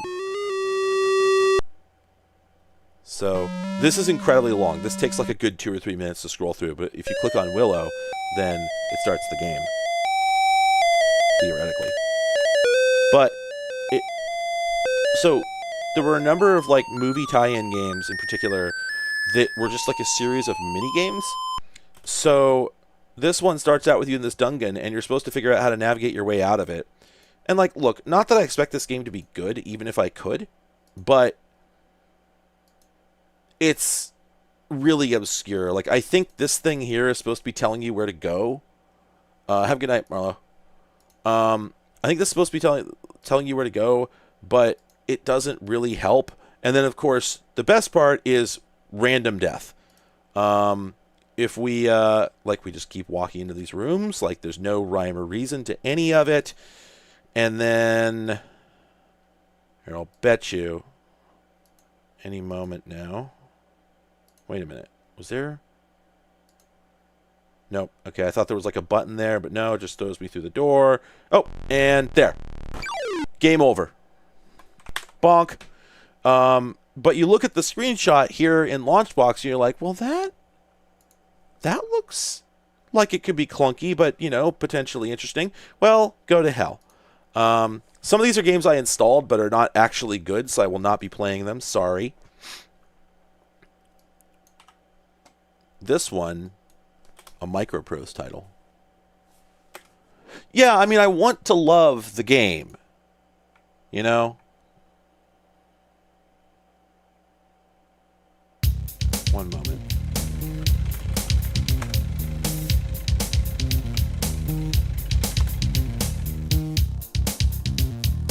Sorry, one sec.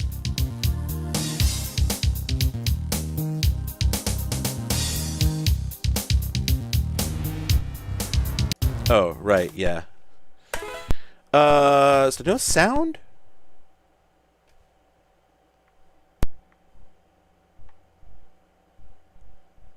Weird. It's just outputting like high DC bias. Oh, there we go. Okay, there's sound there. This is anime as hell, and it's not very good. But I thought I would load it up because it's got like a very weird look. Also, you know, it's got that classic racing game thing where just inexplicably your car is 10 times slower than everybody else's. Like, always weird. But notice when you go around corners, I'm not steering right now. It like turns you some, and then you just have to sort of stay in the lines. It's very weird. It's like an arcade game, and it's got like Sega Super Scaler kind of energy to it. But imagine if the Super Scaler games were bad. I forgot that I needed to jump over the water. Keep doing this. Yeah, it's like very strongly Sega Arcade, except just, yeah, imagine if Sega Arcade wasn't good. Imagine if instead of good graphics, they went with bad graphics.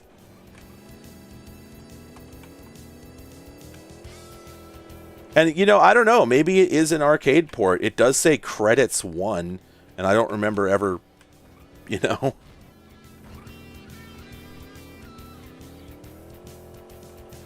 Yeah, you know, honestly, like, there's a lot of real DOS video games, if you will.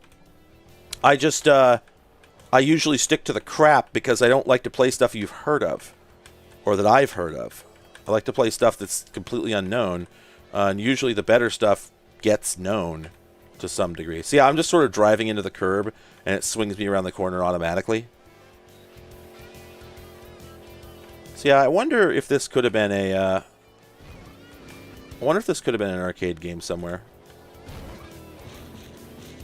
It's not very good, but there it is. So, you know, there's that. Then we've got Action Supercross, which I think I've played before on stream, but I'm doing it again. And the reason is because I sure do love Trials.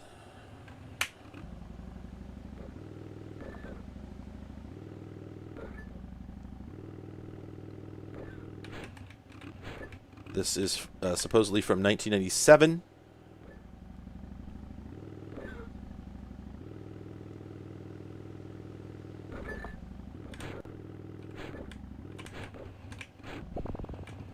I lost. There were like 1,000 games like this, but I kind of figure that every single one of them absolutely captivated somebody's like 13 to 15-year-old hood.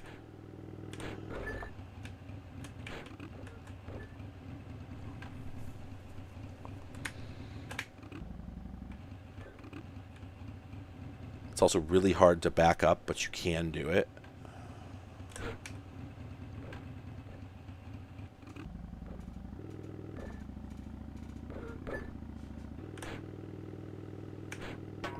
Okay, now we're going to turn around. Is everybody ready?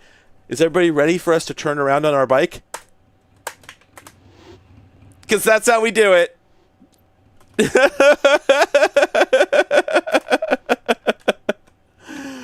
Oh, it's my favorite. It's so good. Then, yeah, like, I don't think you can actually properly back up. But you have to get a running start to get over this thing without getting owned by it.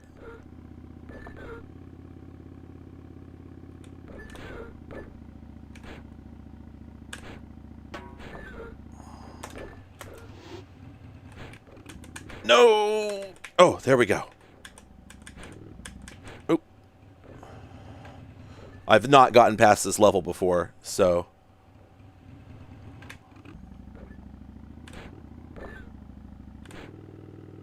I was really hoping not to die there because this is the furthest I've gotten. There we go. Got it. But yeah, just again, another like Flash game before Flash games existed, because I think 97, I don't think that existed yet.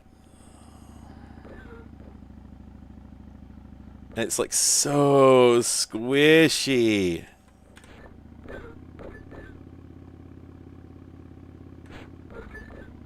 Oh!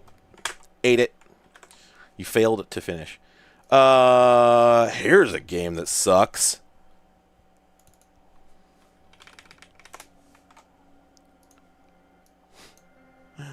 Electric Six Voice. Here's another song for you. Okay, yeah, I can never remember if like the Shockwave thing was a 2000 thing or like a, yeah. So yeah, this game's terrible, and I don't even, like, you start out being attacked, to give you an idea. You start out getting hit by enemies.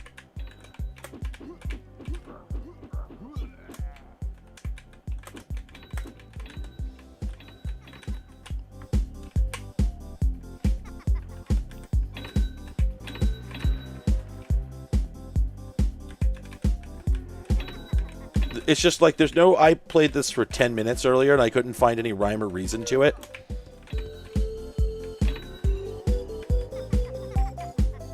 I couldn't figure out how to like progress. You know, I don't... Is this money just points? It's probably just points. You know, and this game is from 96, at which point nobody alive cared about points anymore, so it just seems like really weird.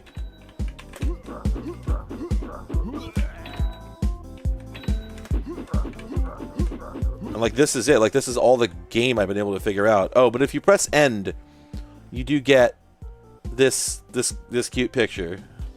I do like that. But that's it. And quack. Oh, like teleport. Oh, is that a gun? Okay, so I think I just picked up a weapon upgrade, but I can't figure out how to switch to it. Do I have to go to my inventory? No.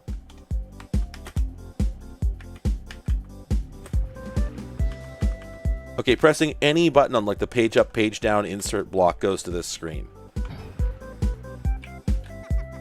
Oh, F1 changes your resolution.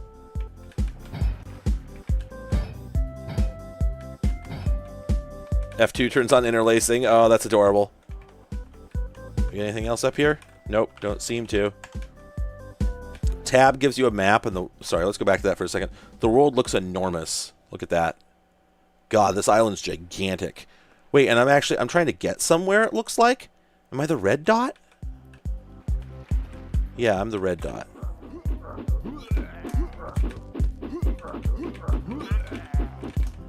There's these purple things, but they don't seem to do anything either. Okay, that teleports us. Where'd that put us? Okay, now we're down here. Oh, and you can, one thing that really irritates me, I'm actually like mad about this. If you go in the water, you get in like a little rubber boat. He's a duck. He doesn't need a boat. He's a duck. Okay? Like, get it right.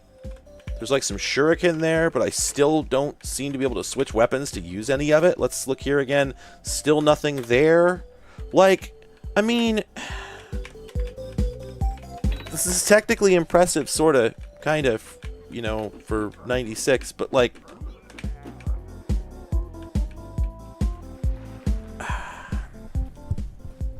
I mean,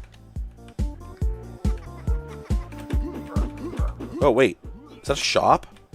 Wait, can I spend this money? Whoa, get out! Wait, hang on. I did not know this. Those aren't just points. They're money dollars. I mean, okay, but I do own several of these things and can't do anything with them, so... Also, like, health is $15,000. This game looks like it rules, but I have to disagree. It doesn't.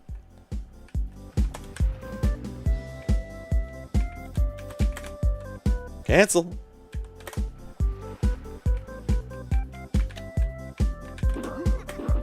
Okay, so we got some rapid fire. I don't know, there's just like, it seems like there's no point to it. Maybe I need to read the manual.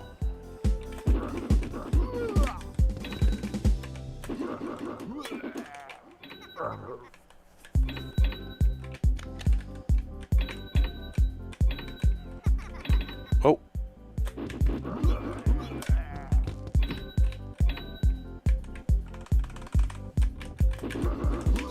I gave it some more cycles. It'll run a little smoother now.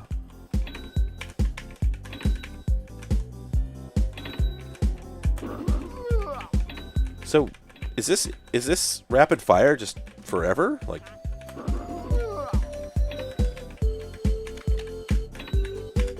the way the noise this guy makes when he runs into something and gets hurt. Like, is that how French ducks quack? This game is French, I believe.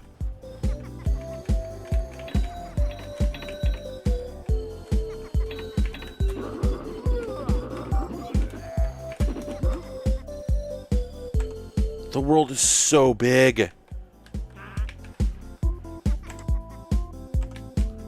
Okay, you know what? Okay, this is the direction we need to go, so we're just going to go for it. We're just going to plow ahead. We're going to get to whatever that blue dot is and find out what it's all about. Because look at my avatar. My guy's been smoking too much dank. We gotta get something done today.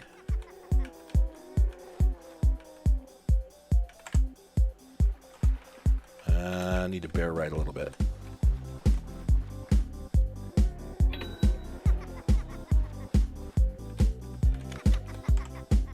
Is Eric Chai the out of this world guy? Because I might need to agree. Whoa. Oh, hey, a compass. Well, that's helpful. If I don't die now. Wait, what? Is there fucking crafting? Huh? Wait. Do we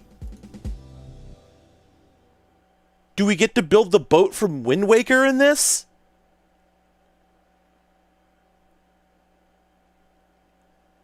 Yes. That was actually instructions on how to complete the level. Because we apparently have to... Oh, and hey, now I'm an arrow on the map here. I wonder if that blue dot is telling me where I need to go to pick up the next item I need to build the boat. Oh, or... No, it's just telling me that's where the teleport stone is. Damn it. Wasted my time getting there. And now I really need medication, and I thought there was some over here. For a guy whose eyes are that bloodshot, he sure don't seem too medicated. Another joke about weed. Okay, I'm dead now. Okay. Well, I'll admit it's better than I gave it credit for. I was only just, like, sort of quick previewing it earlier, so... I don't know. It still feels like a real thin idea for a game. Also, however, I do have to note that I've kept my rapid fire. That just seems to be like a permanent upgrade, which is cool, I have to say. I wish it were easier to not get hurt. That's the thing that bugs me in games, is when there's, like, basically no way to just navigate around without taking damage every few steps. And again, it's a very European thing. Oh, what happens when I reach the end of the world? Please tell me I wrap around. I'll bet I wrap around. Or do I just stop?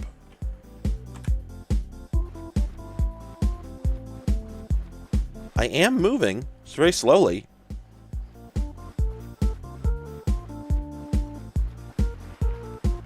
No, I think it froze me. Yeah. Okay.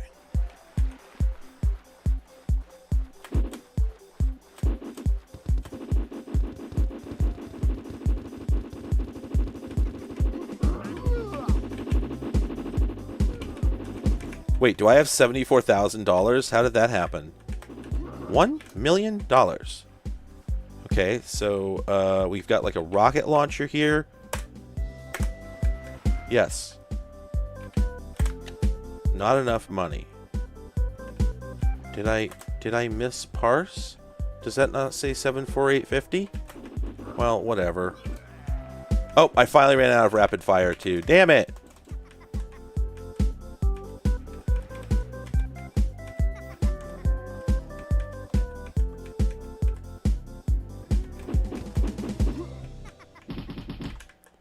Oops. Once again, I would love to know how to switch weapons, because I have other weapons. But for the life of me... Oh, it's backspace.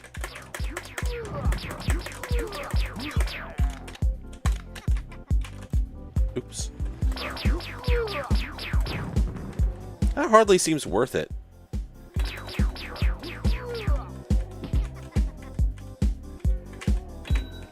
Okay, well... Somebody else can plumb the depths of mysteries of this game. Oh, man. Oh, wait. I wonder if that was saying that I didn't have enough money because I had just bought it.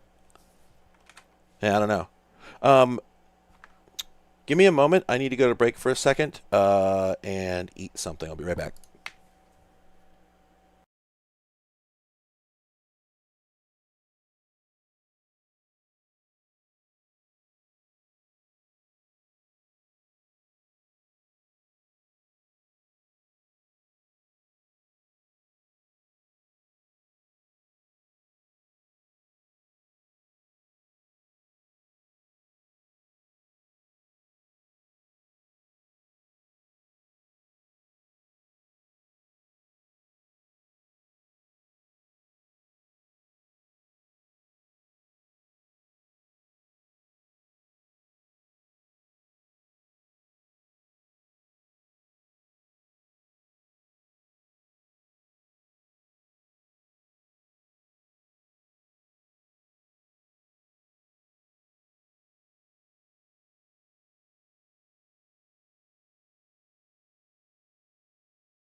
Hello, everyone. Yeah, sorry for the break. I haven't eaten very much today. And there was pepperoni bread, so I had to go get some of that. Let me mute for this slurp.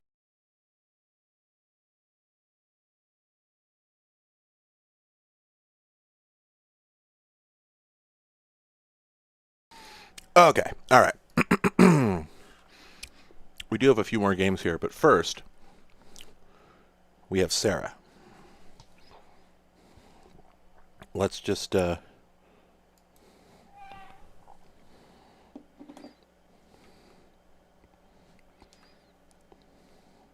You're being wolged.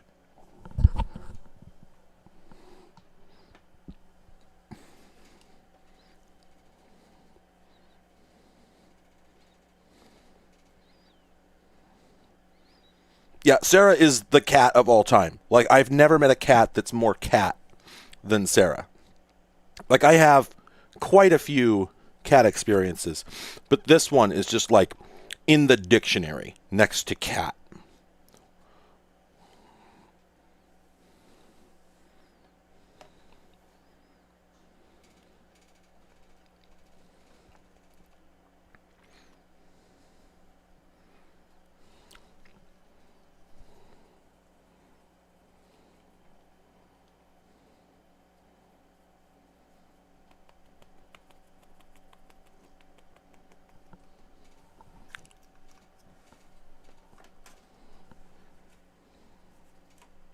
There's a tail in my face.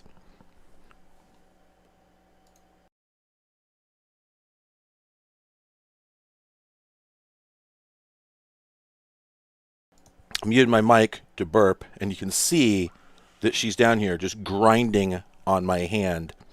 This makes it very hard to do anything. And she's not going to stop. However, oh, yeah, she's just purring up a storm.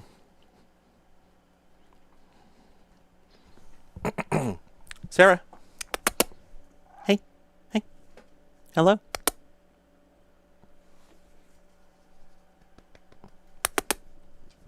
Wonk. Oh, there you go. She says hello by slamming her head into yours. Wonk. She doesn't visit me all that often during streams. It's usually the other two. Yeah, and now she's just grinding on the edge of the desk. This cat cannot get enough of whatever it is that she needs. It is amazing. And she's like almost knocking herself up. We have seen her just roll off of things before because she couldn't rub hard enough. Yeah, Sarah does not come in very often during streams. She is Daria's cat first and foremost. Hello? Bonk. Hello? Sarah? You gonna say hello? Normally you're very loud.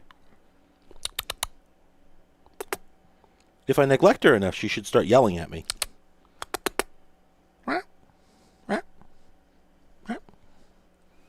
Come on.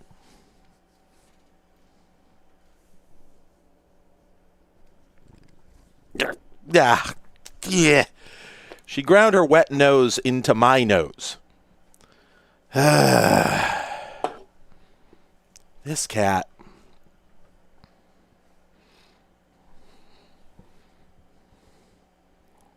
There she is. Hello. That's Sarah. That's the Sarah. That's what we're looking for. This is what Sarah looks like. Wow. So special.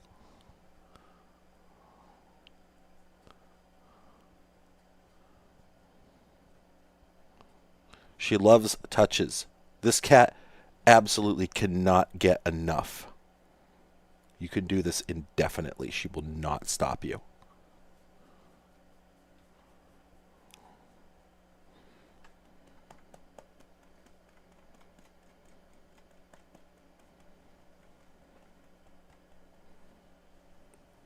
And now I have to kick you out so we can continue. Wolged. Wolged. Wolged. Wolged. Oh, are you...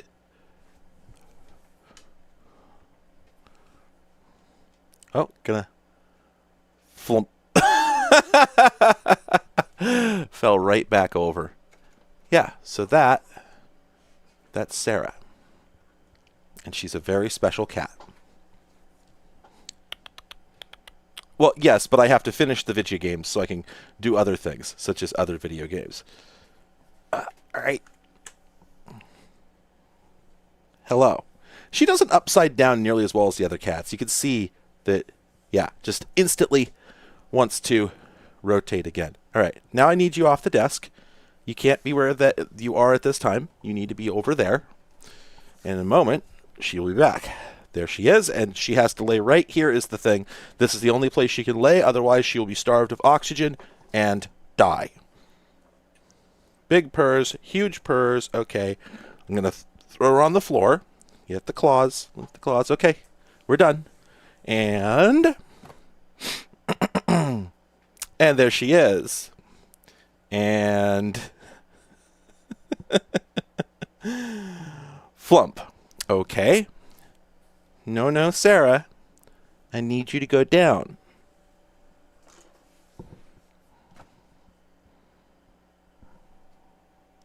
Is it going to take this time? I bet it won't. Yeah, she has not received what she deems to be the correct amount. Okay. All right. Oftentimes, she is impossible to remove. It just can't be done. And there she is. And she's back. So this is a weird thing. This is a DOS game. Pardon me for the knuckle pop there.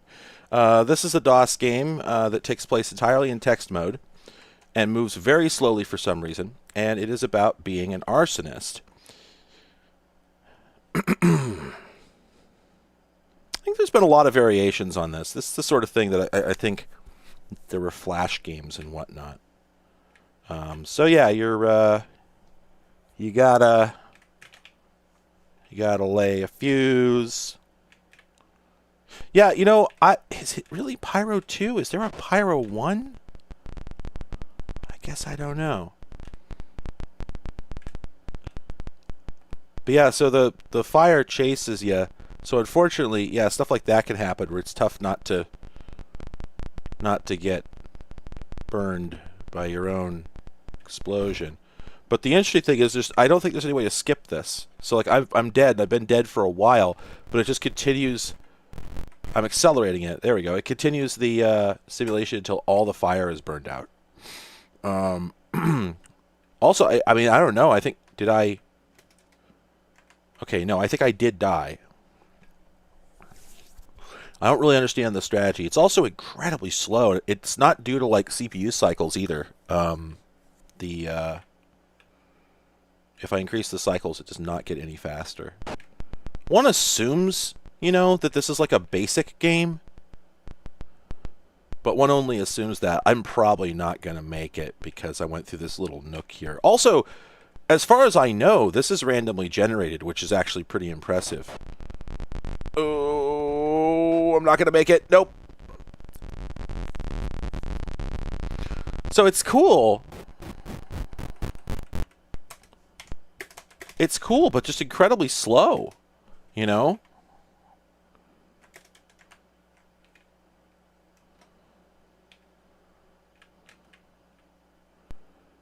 And you don't necessarily have to go through the gas cans. You can skip them if you want. Oh, I'm going to get owned again. Oh, okay. Nope, I made it. It's not a very good game, but what's weird is that it feels like it could have been. You know, conceptually, it kind of seems like a neat idea.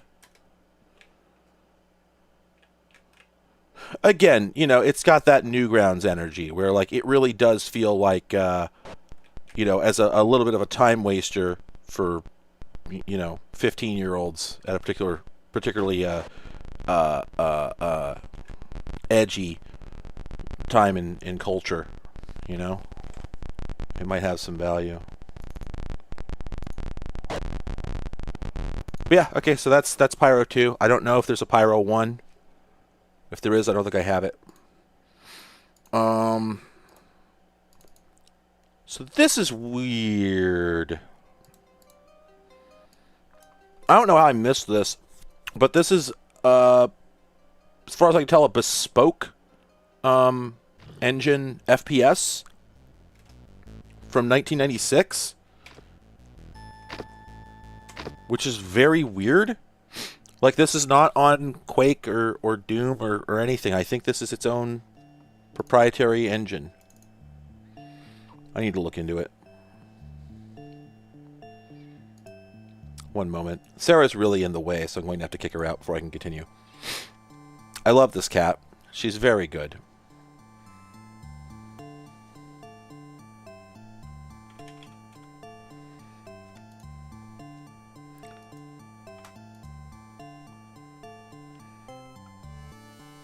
Sorry, 1 second. I was sent a message. Okay. So, no, this is definitely, this is its own thing. It's got a number of map features that are... Oh, no, Sarah. Sarah, no. Okay, I need to remove her. She is laying on my fire button.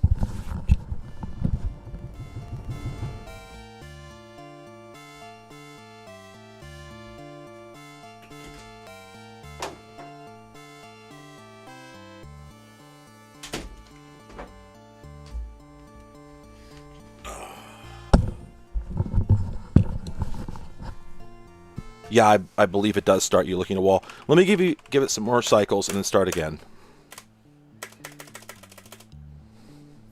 Every time you hit spacebar there, the world spins faster. So yeah, it starts you out just staring at a wall. I think, does this have mouse support? Okay, it does, but it's this sort.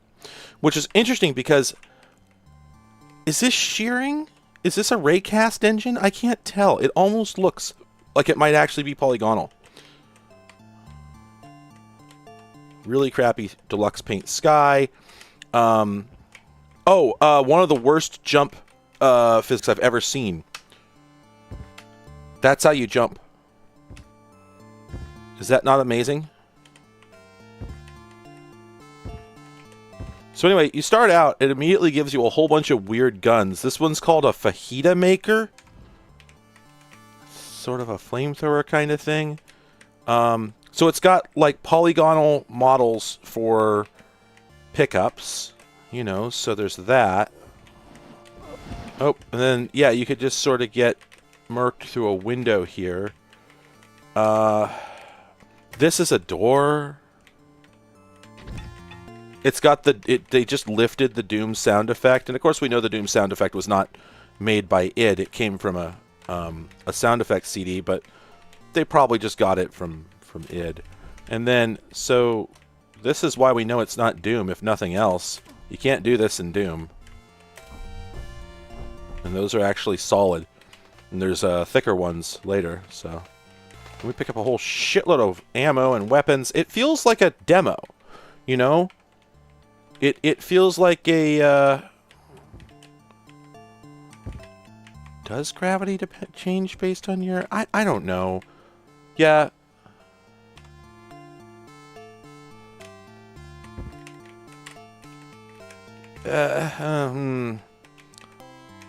It's like, definitely some effort was put into it.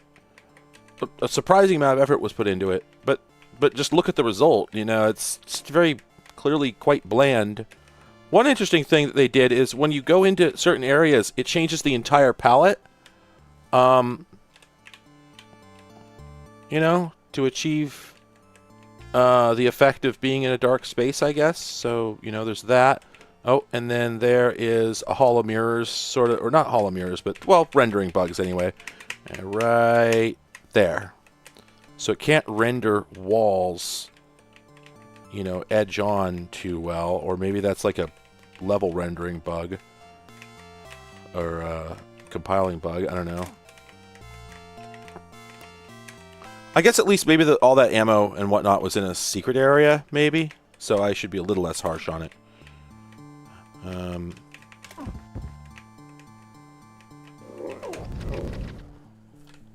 that's our first enemy encounter, and I gotta say, it's a lot less punchy than the first enemy you run into in Quake or Doom, you know? Oh. again, just literally the Doom elevator noise, you know? So we take that, we open the yellow door, and then the...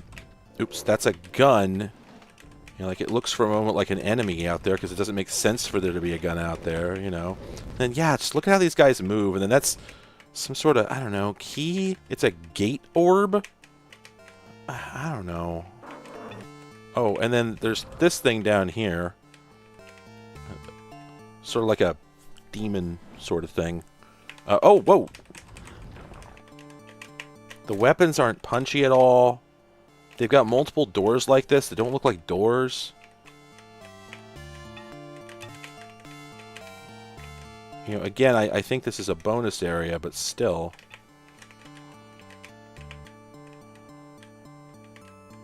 It's like, what is this architecture? And then, in order to progress, you've got to realize that you need to go over here and jump up onto this side. And again, like, the enemies are coded so roughly that it's very difficult to go into an area without taking damage, which is why, if you notice, I have 420 health, and you can get up to well over 500. Like, really? Really? That was your solution for, like, not realizing that you need to, like, code your enemies to wait a moment before they shoot at you when you first see them? And, of course, I've got 5 different weapons already. The game just dumped weapons on me. Even if I hadn't gone into that room, I think I still would have had quite a few. Yep, there's, like, some sort of turret or something up there. I don't know, like, I just feel like even if I wasn't the kind of person that I am, you know... Oh, this is a boss, actually. Dang it. Yeah. Yeah. Every time you press spacebar, it gets faster. Oh, hey, Roots. The whole thing, you know, just what is this, you know? What exactly would you say you do here? Yeah, like what is this? You know? Like, what? I just took like 500 damage, and yeah, should we use the alien claw? Will that change things? I don't know. Like, let's just leave, right? Because we got this boss thing here. No, we don't need to fight it. Let's just leave. Leave is fine, actually. Also, this thing has massive splash damage, and I've never succeeded in using it on it. So, you know... Let's look at episode 3. Starting mission number 19. Also, it starts you out looking up a little bit, which is weird.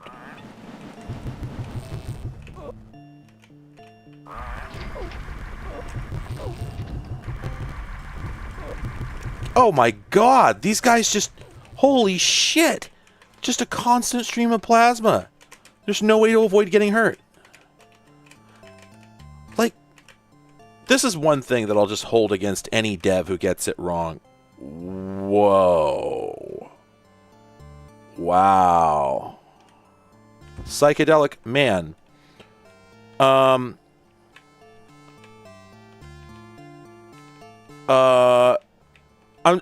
XS, yeah, I couldn't get XS to work for years. I just tried it like, I don't know, 6 months ago. And I couldn't get it working.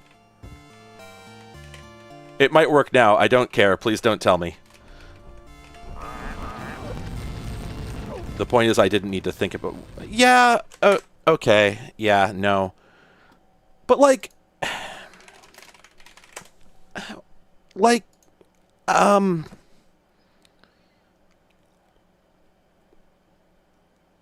Who made this?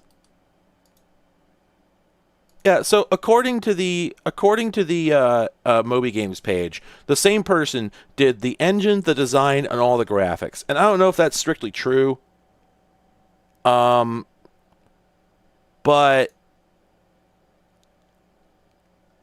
alright, give me one moment.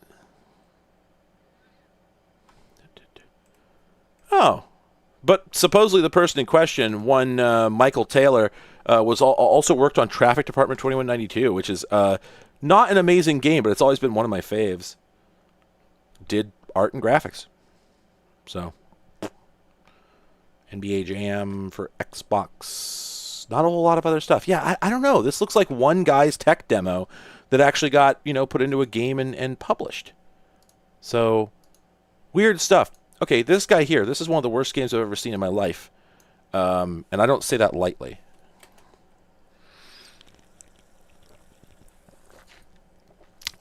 What, Traffic Department? The soundtrack in it was amazing. We Teclado, and then we Jugar. Okay, and then we get our asses handed to us because, yeah, this is how the game begins. And, I have to remember, how the hell do I move? Is it O and P? Yes. So these guys are all like one-hitter quitters, and you can't even see yourself. Like, what the fuck is this? What the fuck is this? Like, right? It does look like it must be a ZX Spectrum port or something. This is called RAM. Let me look this up. Yes, that is exactly what's going on. Okay. I mean, I doubt it was any better on the Spectrum, but that is what's going on. And I mean, the fact that it asked you if you want teclado or joystick up front kind of cemented that to begin with. But yeah, this is Shareware, baby. This is what it looks like. That was crap. Oh, I never fired this up. This is a arcade yacht simulator. That's how it was described.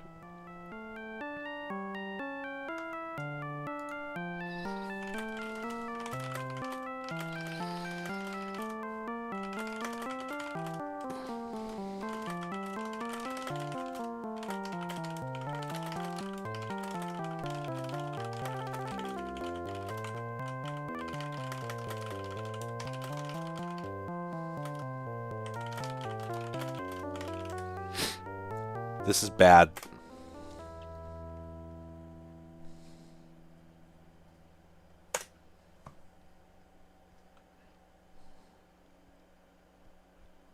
The Great Ocean Sailing is being planned. You have to pass an examination.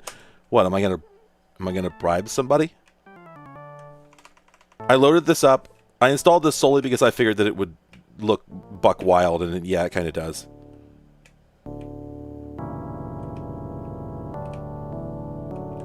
Oh, okay, we have a wheel. We can see the wheel in the corner there. And then we could trim our sail.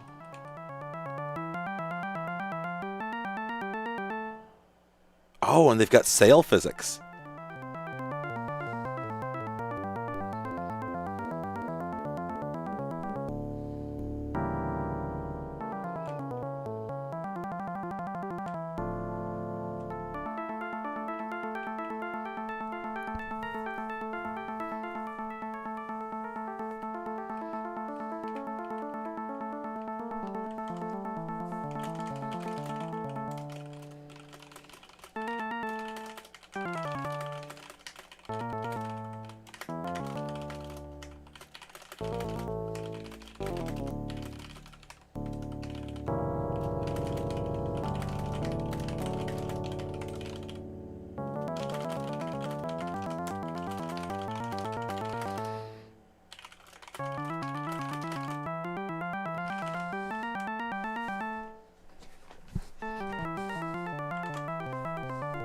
I'm going to close this in a moment because this sucks.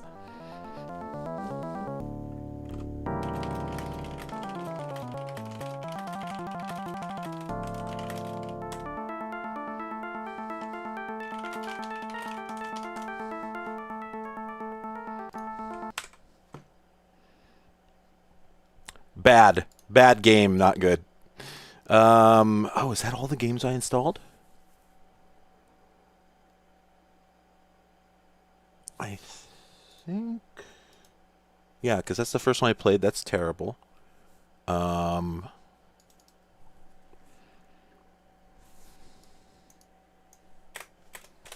This one's also bad.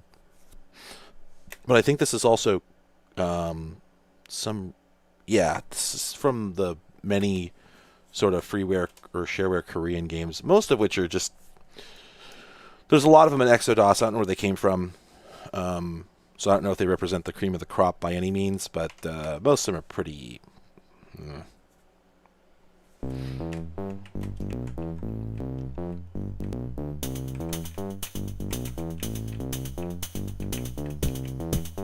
This is made by somebody who had definitely seen Sonic the Hedgehog.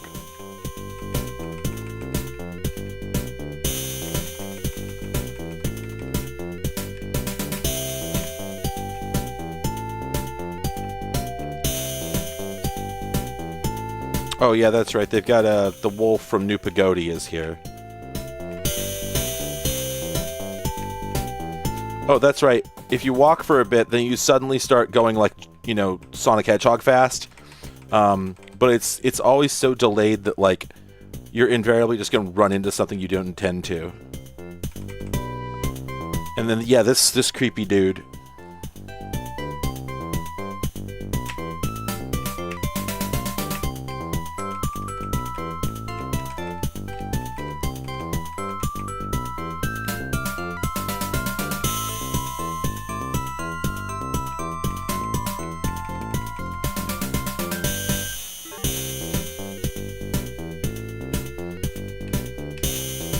No sound effects because, of course, Biddy box energy.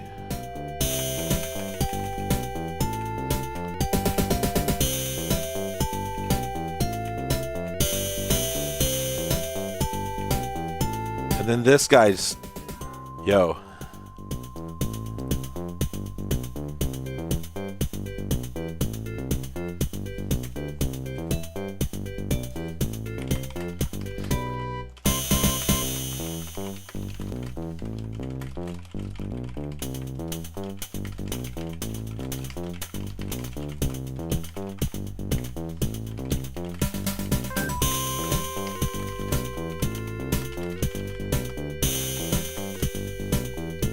So yeah, there's that. And I don't know what we're discussing with that guy. I also love how he just walks over the spikes.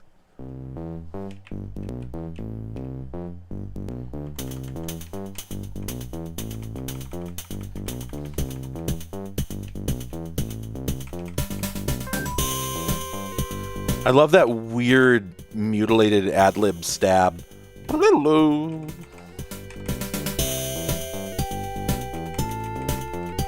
Oh, right, yeah, that was another instance of me, like, going into turbo mode when I did not intend to. It doesn't seem like there's really any value to it. Yeah, like, this is the game. And the other thing is, like, a lot of the time with these crappy platformers, you know, Euro or otherwise, just kind of any platform game for the PC, something they usually get wrong, and this one is no exception, is field of view, right? You can't really see anything. At any given moment,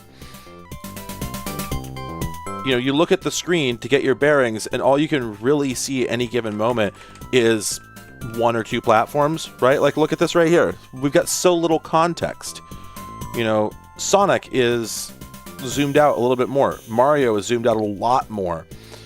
Like, obviously, games like this must have been made with those sort of titles in mind. Like, there's no way that whoever made this had not seen Sonic. This is obviously Sonic inspired.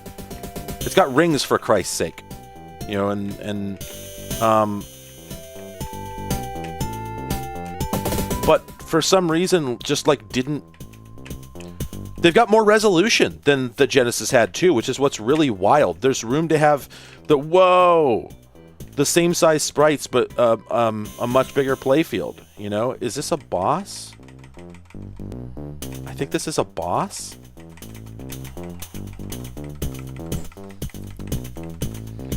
Can I trap him in a pattern?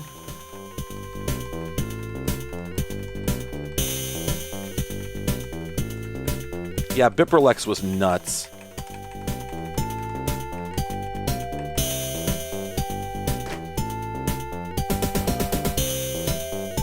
I'm at the store now.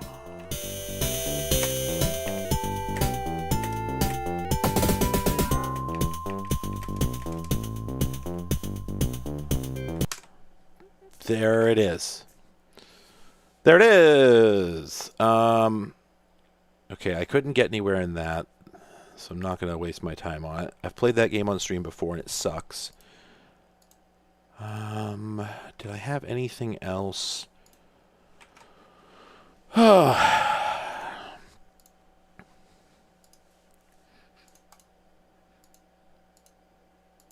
going to flip through a couple things, see if anything stands out. Oh, that looks fun.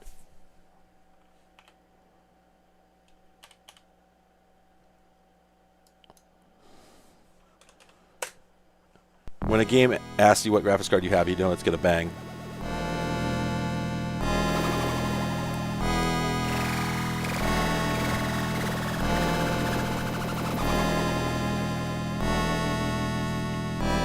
This music isn't very good. Oh, hell yes. I love going from the graphical splash screen to the text mode. It's always a sign of quality. Ah, ow. Oh, man. Boy, they're not kidding. The red stars show the fastest path. Joystick forward back for shockwave. Oh. Oh, I've played this before.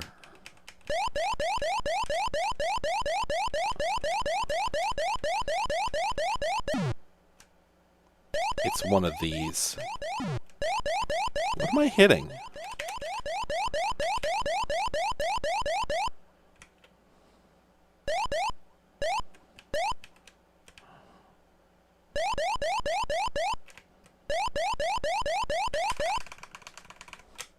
Okay, I gave it more cycles, but it appears to be locked by VSync or something. Oh, it's a port. Okay. Damn. Has anybody seen my interest? I lost it.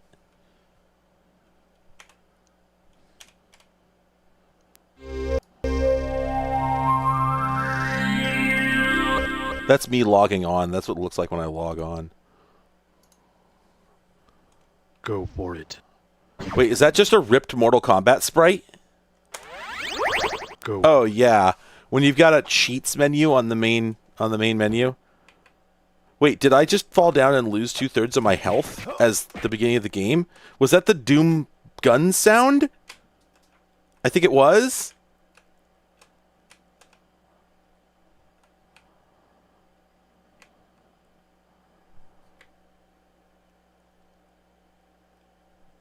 Oh, audio messing up. Oh my, wait, really?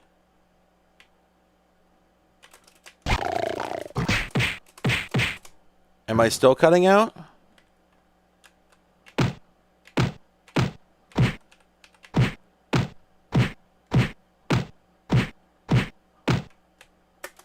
This is amazing.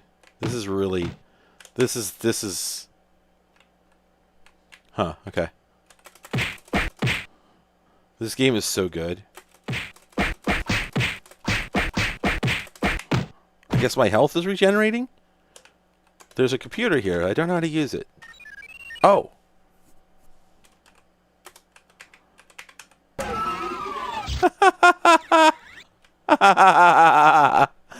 All these ripped Doom sound effects are just sending me. Oh. There's the Doom gun. Yeah. Hi. Hey, there he is. Okay. This is listed in Exodus as freeware.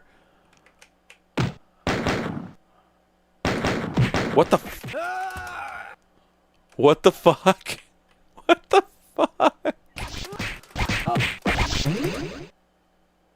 Yeah. This is awesome. This is really good. Yeah, there we go.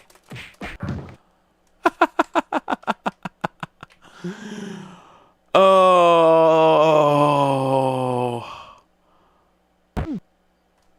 Video games. Folks, it doesn't get more video games than that. I'm so glad I started that up. What is this? You know what? Fuck it. I'm going to start that up. Oh, you know a game was going to be good when it asked if you want composite color output. Obviously we do.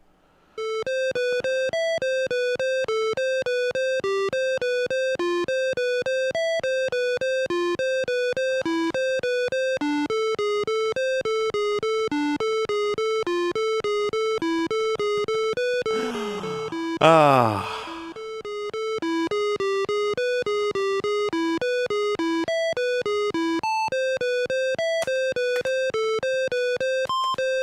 I'm trying to pulse enter para. Okay, there we go. Is it going to be? Yep. QAOP. Yep. Oh, man. This is probably a port. Oh. I done got something. Okay. Love how this guy just teleports back to the top. That's so good. Come on. Get over there. There we go. Oh. It looked like there was something. Well, okay. You play a forklift in this one. Ah. Man, Jugaring this with the Teklar is... the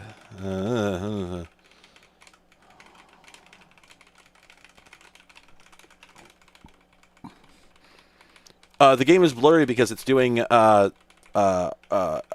NTSC artifact color simulation. So yeah, this basically is using the same trick as the Apple II. There weren't a lot of games that did this.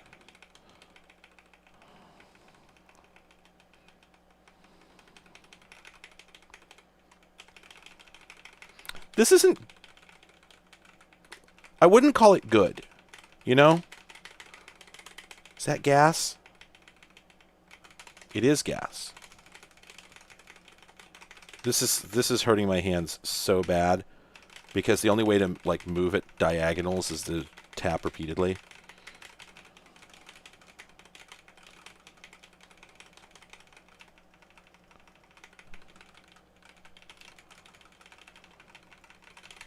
Okay, not a good game. I think this game, Saboteur, is related, I think this is an official port of the sequel to the game that other Saboteur, that was clearly just a bunch of ripped assets, was based on. Yo, Saber Team. Oh, turn-based strategic simulation. I don't have time for that. It's probably pretty cool, but I don't have time for it. It's a bunch of Korean games. Sam and Max hit the road, you know, no big deal. Oh, that's what I was going to do. That's right. We're playing Scunny.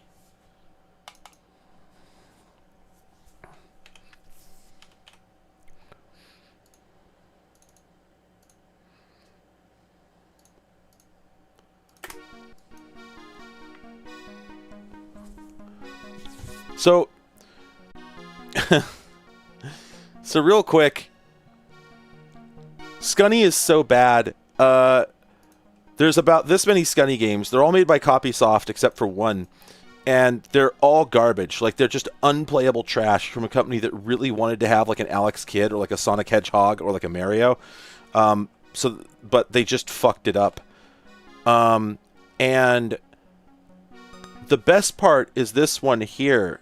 Because this game is actually so bad, it's actually plagiarized. This is literally made with stolen code, and I believe I read that this music is also stolen. Apparently these Copysoft people were just massive dicks. And the person who... Sorry, one moment. Come on.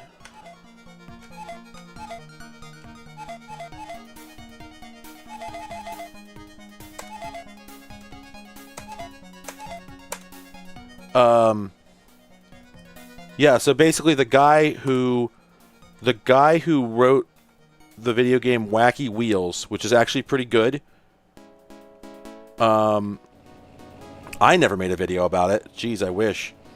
But the guy who made Wacky Wheels, which I think eventually got published through Apogee. Oops. Well. Okay, telling the game to run it at 100% speed was apparently a bad idea.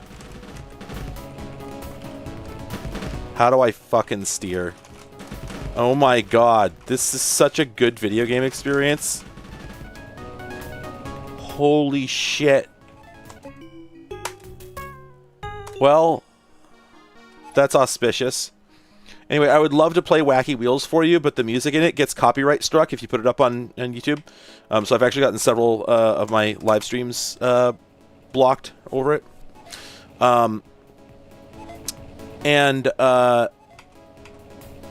It's really a shame because the music in that game is wonderful. But anyway, Wacky Wheels was a labor of love from like one programmer, and he put this thing together. He was working with Copysoft on several things at the time. Was not very satisfied with them, but they were the connection he had. So he sent them a disc with, like, I think it was supposed to be either a compiled copy of the game or just like some assets, like some art, like some screenshots, something like that. And they declined to publish it. So that was the last straw. He decided, fuck these people, they're useless. They can't see a good thing when it's right in front of them. But then he proceeded to go on because he developed the game himself, not realizing that he had accidentally sent them the source code as well. So, like a month before Wacky Wheels came out, he saw an ad in a magazine saying that this game was out, and just was heartbroken. He's like, wow, they stole my game. And then he looked at it, he's like, wow, this is much worse. I don't have anything to worry about. And sure enough, nobody played Scunny Kart. Okay, it's Control-Alt-Shift-Tab, supposedly. And yeah, just like this game is terrible compared to Wacky Wheels. Wacky Wheels is a much better game. It also has much more, like, heart. And it doesn't have a bunch of, like, stolen sound effects, because this has a bunch of stolen sound effects in it. Which is even better. Love the terrible non-adjustable control scheme also.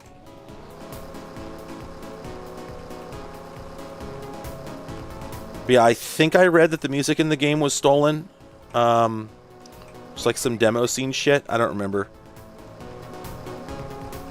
And yeah, Wacky Wheels just looks a lot better in this. I think that sound effect was in Wacky Wheels. They probably did steal that. I'm small for some reason. I don't know why.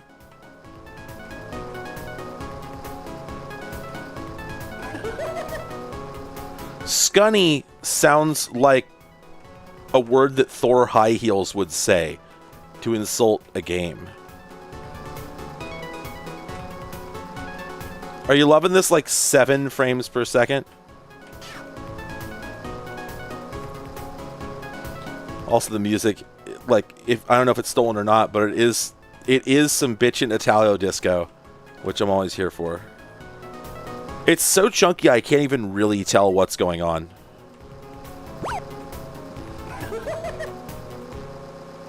There's supposed to be pickups, but it's so slow that I can't really aim in time to hit one.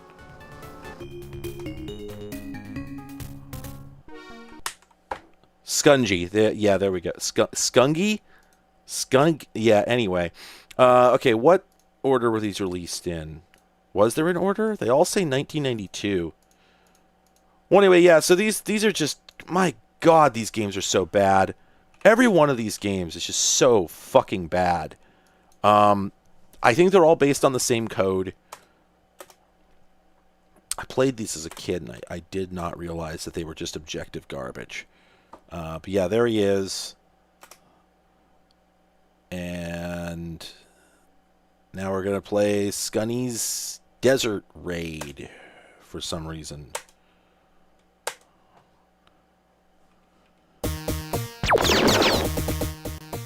And it's just, yeah, it's this. It's one of these.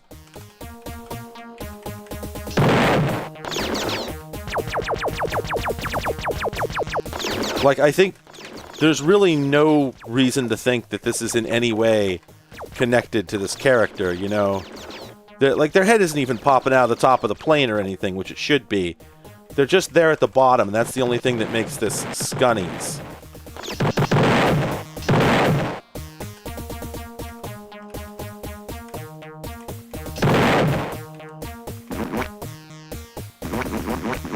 Well, that means I ran out of bombs. Oh, and I pressed escape. It says level has been saved. Wait, so sorry, did I just... Is it going to pick up from where I left?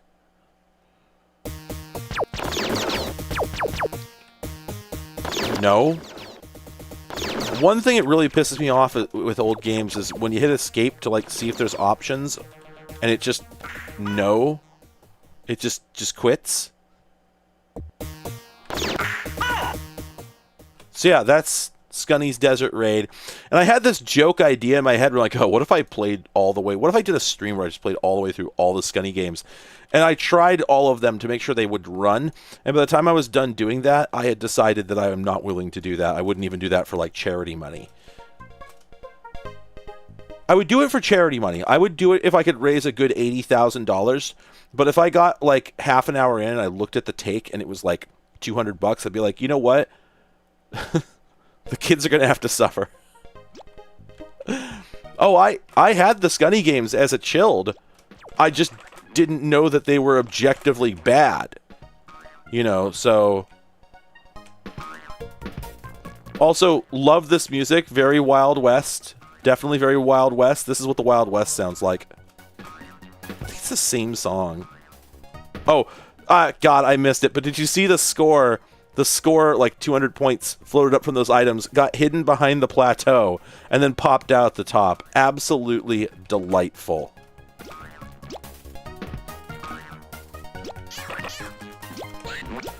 Okay, you know what? That's actually my fault, because I have fucking Windows Power Toys installed, and it hooked my, like, Alt spacebar, and I need to fix that. Please hold. Oh, another game where fucking pressing... escape just quits. Okay, let me turn off Power Toys because it's useless. Nothing it does is a thing I want it to do. Is this it? Yeah, this is it. Turn that shit off. There we go.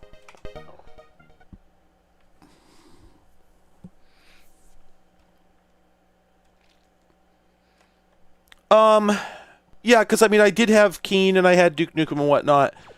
I mean, I was pretty young and I just didn't really... Okay, what it is basically that as a kid, I didn't understand that bad games could get published. Like, I saw the fact that something was like a commercial product, you know. I mean, I couldn't tell that, but, you know, the fact that I had it, as a kid, the idea that video games were made by people was not real to me. They felt like they were, you know, impossibly complex. Impossibly, like they must require some massive infrastructure that I couldn't begin to imagine. And so the way I always thought of it was like, well, it's a finished game, otherwise I wouldn't have it, you know? I don't know how to put it, but yeah, I just had a hard time understanding that, like, bad video games were a real thing. It was not a natural...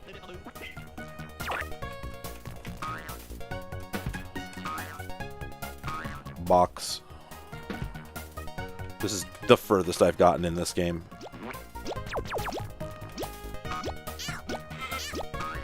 Wait, what?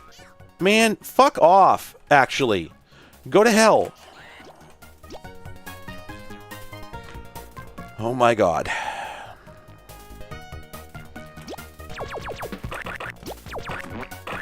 Like, look how hard it is for me just to progress past the first screen. The knife that goes behind the plateau and then comes back out. I mean, come on. Speedrun strats. Like, why is there a knife just falling out of the sky there?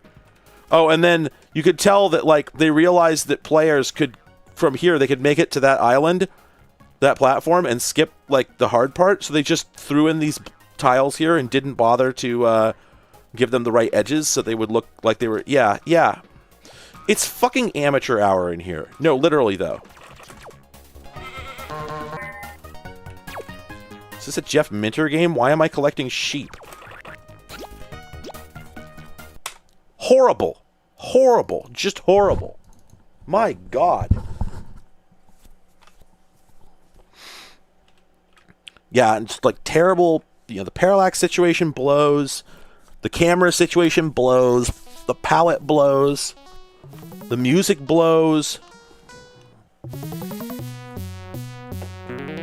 Like, an actual company published this. You know, this wasn't like Ann Guy in his bedroom.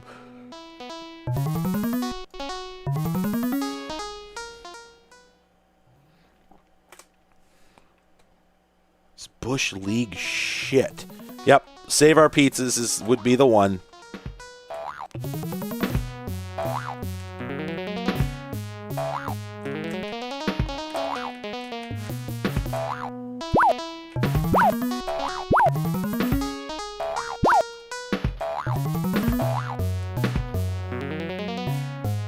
Listen to this fucking music. The music's terrible. The sound effects are terrible. Like, this is... The sound effects are PCM. Why do they need to suck? You know, they could just buy, like, a sound effect CD and pick a sound effect that doesn't suck. Why use one that's bad when you could use one that's not bad?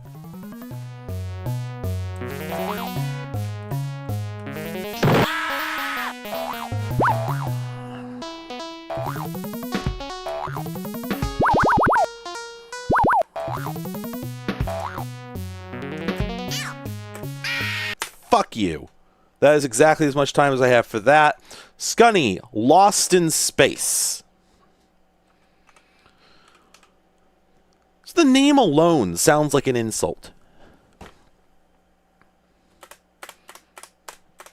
Yeah, I mean, the whole thing, just like, even as platform game design goes, it's just gibberish.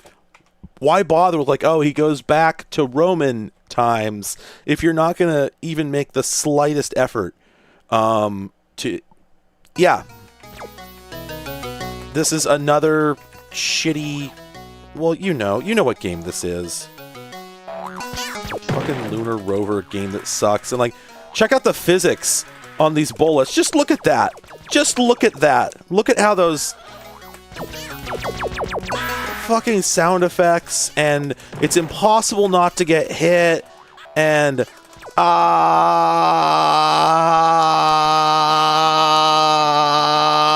you run out of ammo. You can run out of ammo.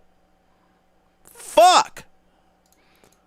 Scunny and Rosie in Back to the Forest. These games are so fucking bad, I'd rather play the Titus the Fox games. Also, like, a weird, I think, French would-be Sonic mascot. You notice how these all have, like, a bunch of shared code? Like the same menu and intro and whatnot? Oh, that's right. He goes so fucking fast. Find your super health before the clock hits 0. So this is like... Hitting a toad is not a good idea. So this is like the Adventure Island kind of concept. See how he just gets going so fast you can't even control him? Like, why? Why do this? So this uses like the Adventure Island mold where you have a constantly decreasing health counter, except it's in the form of a time counter. What is this music? It's so bad. Like, what's even going on? Why make the level this big? Like, what the fuck? Holy shit, this is so big. Okay, and now we're turning everything we run into 100 pointses. I had this as a kid, and I didn't.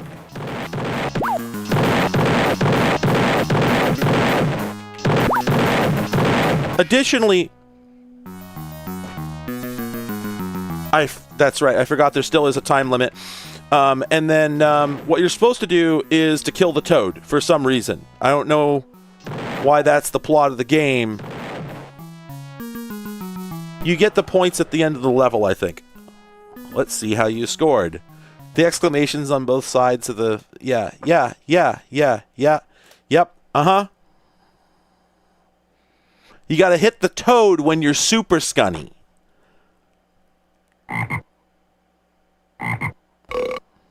Oh, do you get it? Do you get it? Do you get it? What if the fly ate the fucking...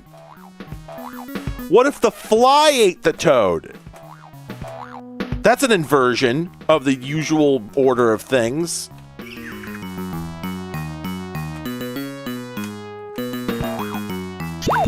Oh, and more of that horrible parallax going on in the background. Okay, so we're almost through this shit. Finally, we have a game that was not made by Copysoft, as far as anybody can tell, so it is a lot better. However, it's a lot more plagiarized also. It's made by Magic Touch, supposedly, although nobody knows who that is. And this is, in no uncertain terms, a terrible Donkey Kong clone. Donkey Kong Country clone.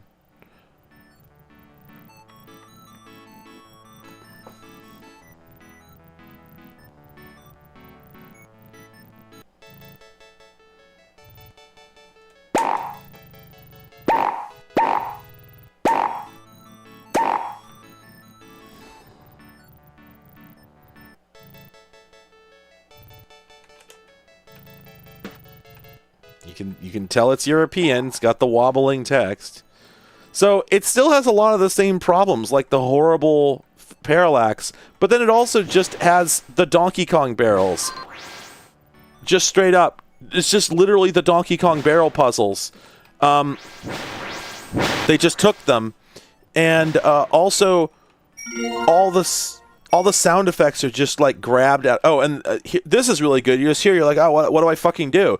What do I fucking do? How do I fucking proceed? Oh, just walk into the wall, because there's a way to know that, definitely. And of course, enemies moving on, fixed linear paths, because it's a European game. Yeah, okay, great. Fantastic game. Very good. I love the scream that's so fucking loud. Nobody would ever want to hear it. These lizards, I think, are also just ripped directly... Like, I think they're just ripped straight out of Donkey Kong Country? I think? I remember I played this on a stream a while back, and I put, like, a good... What? I don't know what that was. I put, like, a good, I don't know... Fuck you! Good, like, half hour, something like that, into it. And then I just quit because it was so offensive. Also, I didn't have an opportunity to demonstrate this because I just got too fed up with it. But when you pick up the keys that are necessary to finish the level, it just plays the first third of the Windows 3.1 log-off noise. So you know that they didn't get that from a sound effect disc or anything. You know that they got that by just reaching into the Windows directory and just taking a file out of it because they wanted it. Like, yeah, just bizarre. Strangely, a much better game from an equally shitty company. Not equally shitty, that's not true. But Titus was not an amazing company. But their mascot platformer from about the same time is much better.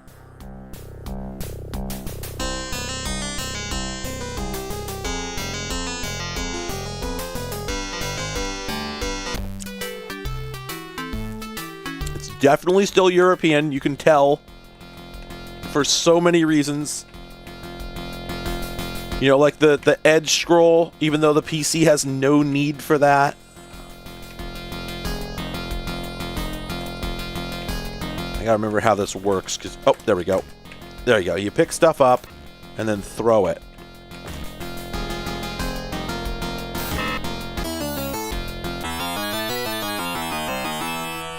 And, you know, it's still... I did not know they made Superman 64. That's very funny.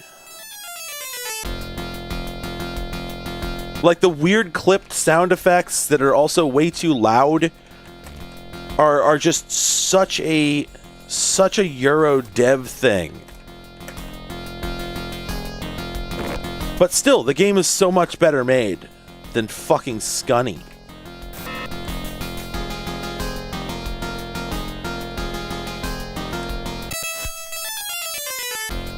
No idea what any of that means. Really hard not to get clipped here. And then you could...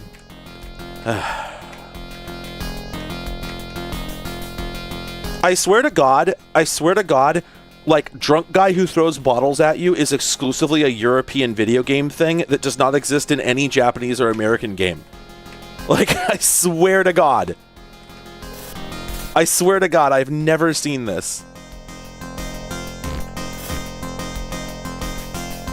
So, like, you can tell this is still a bad game. My God, there's 2 of them. Still a bad game, but just comparatively speaking. Comparatively speaking. See, I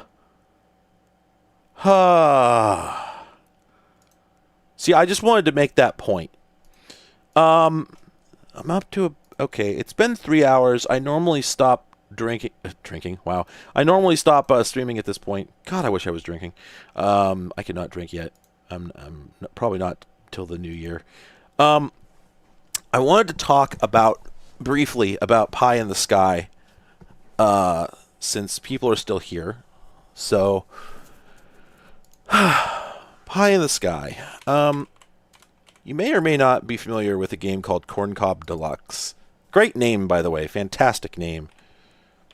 I had this as a kid, and if you ever watched my video about cyberbikes, this was very much the same energy. It was this game with just an inscrutable, like, I mean, okay, LGR, okay, that's great. Well, if you haven't seen it, then it's a flight simulator, but it's just so weird because it starts up in like a text mode, and this is how you set up your game. Activate ass? Yes.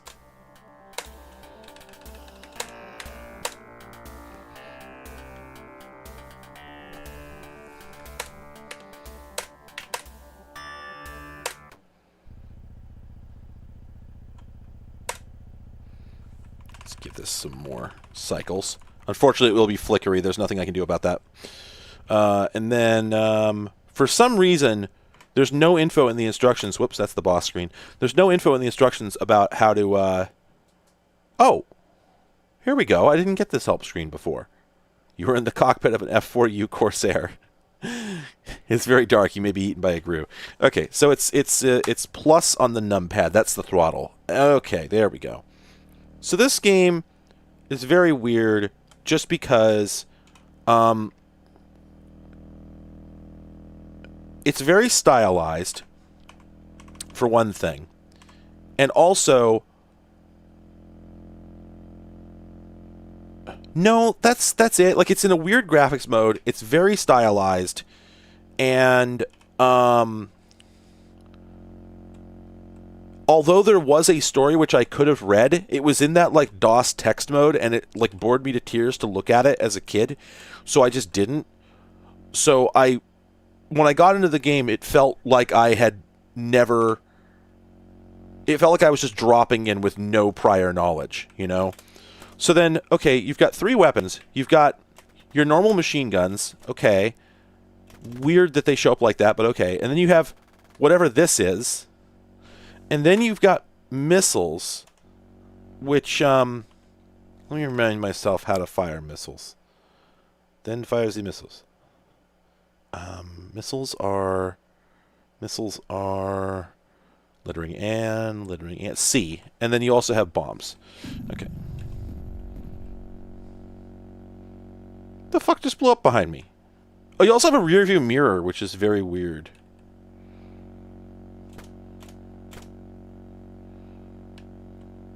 And also, it's just like, there's no music.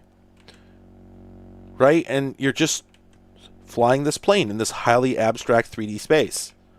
It's like, as a kid, this really got to me. It felt so weird. Also, I read about this, and the ground details, like the dots that show that the ground is there. Did I drop a bomb? I don't remember going near the bomb button, but okay. Anyway, apparently this whole thing was written in assembly by a guy who had like a physics degree. And so it's apparently, according to him, simulating like wind going over the wings and producing like pressure variations. So supposedly this is all fully physics simulated. So, wow. Well, it depends on the machine you're running it on. This is using flat shaded like EGA graphics. Yeah, bet Professor Bad vibes. I would absolutely have nightmares about, like, not nightmares about it per se, but the game feels like a nightmare place. Yes, you can stall. It feels like a nightmare place. It feels like some fucking I'm stuck in between dimensions Hellraiser shit. Okay, so I think we're coming up on some enemies here. I'm not sure how to read the radar. Yes, I believe these are enemies.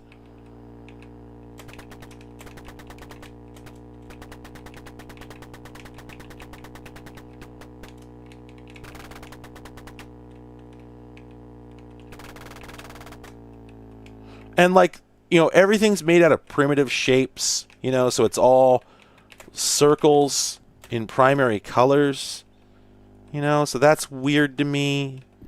And, yeah,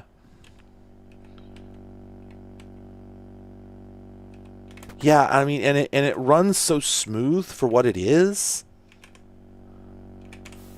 And everything has just weird motion characteristics, right? Like that missile I just fired feels uncomfortably smooth. Oh, also, when we get up here a little bit more, I'll fire all my missiles. Oops, I need to pull up. I'll fire all my missiles, and it's just quite a look. Yeah. Oh, and yeah, and when you get close, as a kid, I didn't realize that those are like the alien objects that I'm trying to destroy, so I didn't understand why my screen was getting all like psychedelic. Turns out that's on purpose. That was the stall horn, by the way, I believe. And like, just look at how moody this is. This is so just... It doesn't feel like it's connected to any real element of the human experience. It's so strange. I think I'm being attacked. Let me drop some bombs. Get out of here. So, yeah, this is Corncob 3D, and as a child, I would just fire this up periodically, and I couldn't figure out what the hell to do in it. That was a missile. Yeah, I couldn't figure out what the hell to do in it. And...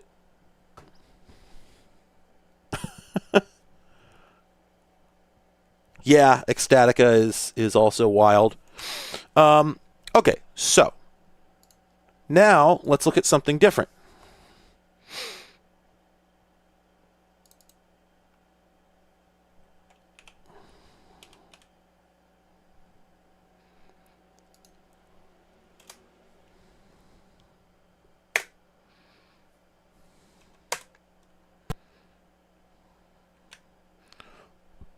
This is Bobenstein 3D. This is actually not the best example of what I'm...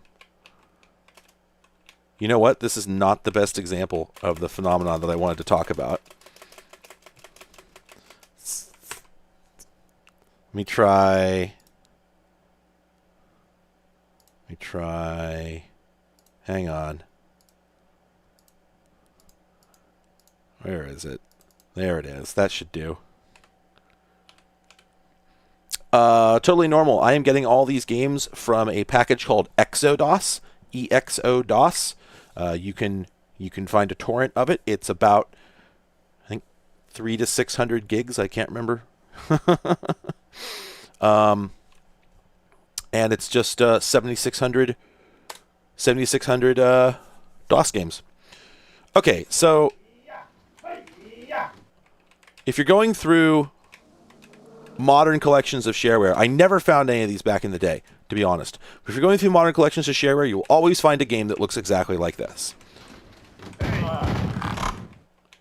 And it not only has a very consistent vibe, it will always have this exact shotgun in it.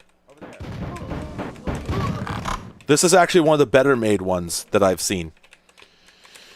And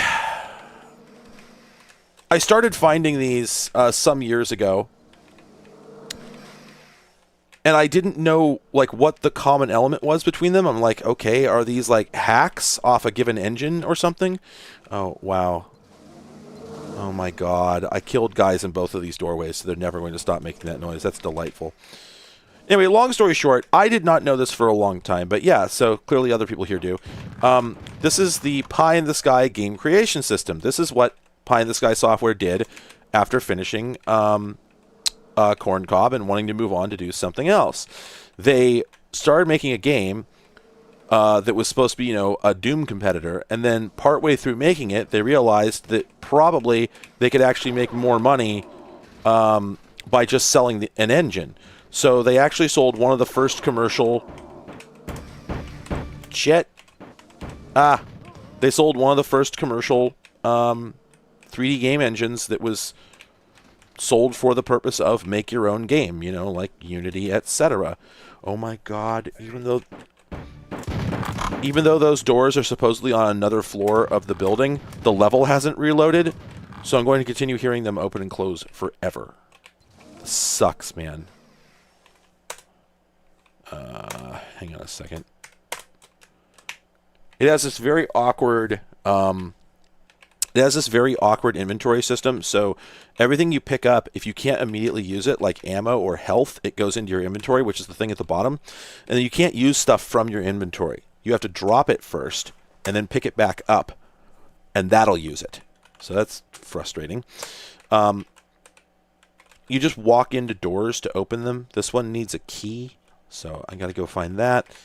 And, you can see there's just some gaps between these wall panels here. That's fun. I love, like, so, you know, as far as I know, all the graphics for this were just made by the programmer, you know? He didn't have a big team, obviously. It was him and one other guy. And if you look up Pie in the Sky GCS on YouTube, the first video that comes up, the first comment is the second guy who worked on it going, "Oh, hey, I worked on this." So yeah, it's a build your own FPS toolkit, and that's all well and good, except that you know, seemingly what happened is the developer, the primary developer on this, you know, says that he sold a ton of copies of it, and I don't know what, you know, his standard for a lot is, but any way you slice it, he clearly sold, you know, at least several dozen, because we've got a good 15 or 20 games here. And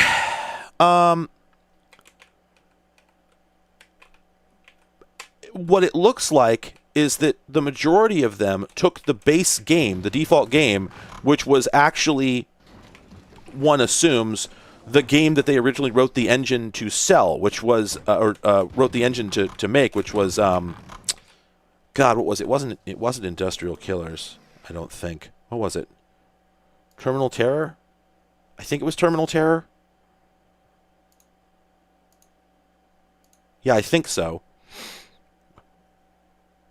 So they basically took they must have sold the game that they had originally written this engine for as a demo scenario, like a tutorial, but everyone who bought it just kept most of the assets. So all these games spawned out of this. It would be like if you bought, you know, like a Chex Quest style, you know, Doom engine-based game, and it still had the Doom pistol. It's just wild. And, you know, I strongly suspect that the majority of these games, if not all of them, were made by people in their early teens, you know, who managed to get mom to send away for this, because it was $30, right? It's so cheap that And it didn't require any programming. That was their whole selling point, was one of those. So you just... I don't know how you created enemy behavior. I don't know if you could create enemy behavior, or if it was just all, you could change sprites and that's it. It did have like a graphical map editor, so at least there's that. And to be fair, the base gameplay is like not that terrible. It's worse than Doom. It's better than Wolfenstein 3D. But a thing that that I think people don't often talk about that much is the Wolfenstein 3D was really an interesting curiosity more than anything else. I remember playing it and not being terribly impressed by it. It had been a few years since it came out, but I hadn't seen Doom yet, and I was a kid. So I've certainly heard other people also acknowledge. Tim Rogers acknowledges that Wolfenstein 3D did not floor him, and he was the right age and had access to the right, comparative media experiences. I don't think that many people really gave that much of a shit about Wolfenstein 3D. And then Doom came out, and everybody who saw it shit their pants so violently that it left a hole. Like, it was the most impressive thing anybody had ever seen on any platform, including the consoles. Whether you liked it or not was immaterial. It was the most impressive thing you'd ever seen. And, so in the wake of... it's not... I think it's not just that this is not as impressive as Doom. Okay. I think it's... it goes beyond the fact this is not as impressive as Doom and into... Doom is like the minimum level of 3D game that anybody wanted to really play, in my opinion and observation. So... this was never going to be a competitive 3D engine, and so I kind of think that everybody who made all of these games was kind of doomed to not, no pun intended, to not produce anything that was going to have much of a legacy. If you looked at the demo GCS game, you were pretty likely to either go, wow, this sucks, or yeah, I'll pay $30 for that. And if you pay $30 for it, knowing, seeing what it's capable of, I don't know how to put it, but yeah, there you go. That's a great point. That's a great way to put it, Sparkly. Like, there were way more Wolf 3D clones made after Doom and before it. And then Doom came out, and everybody looked at it and just went, well, shit, we can't measure up to that. That is, like, that game is so polished. It's so done. I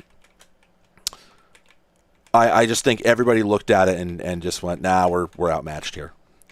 So this is, as far as I can tell, I think this is Pie in the Sky's last game on this engine. Like, they didn't make a bunch themselves. They made one as a demo, and then they sold the engine.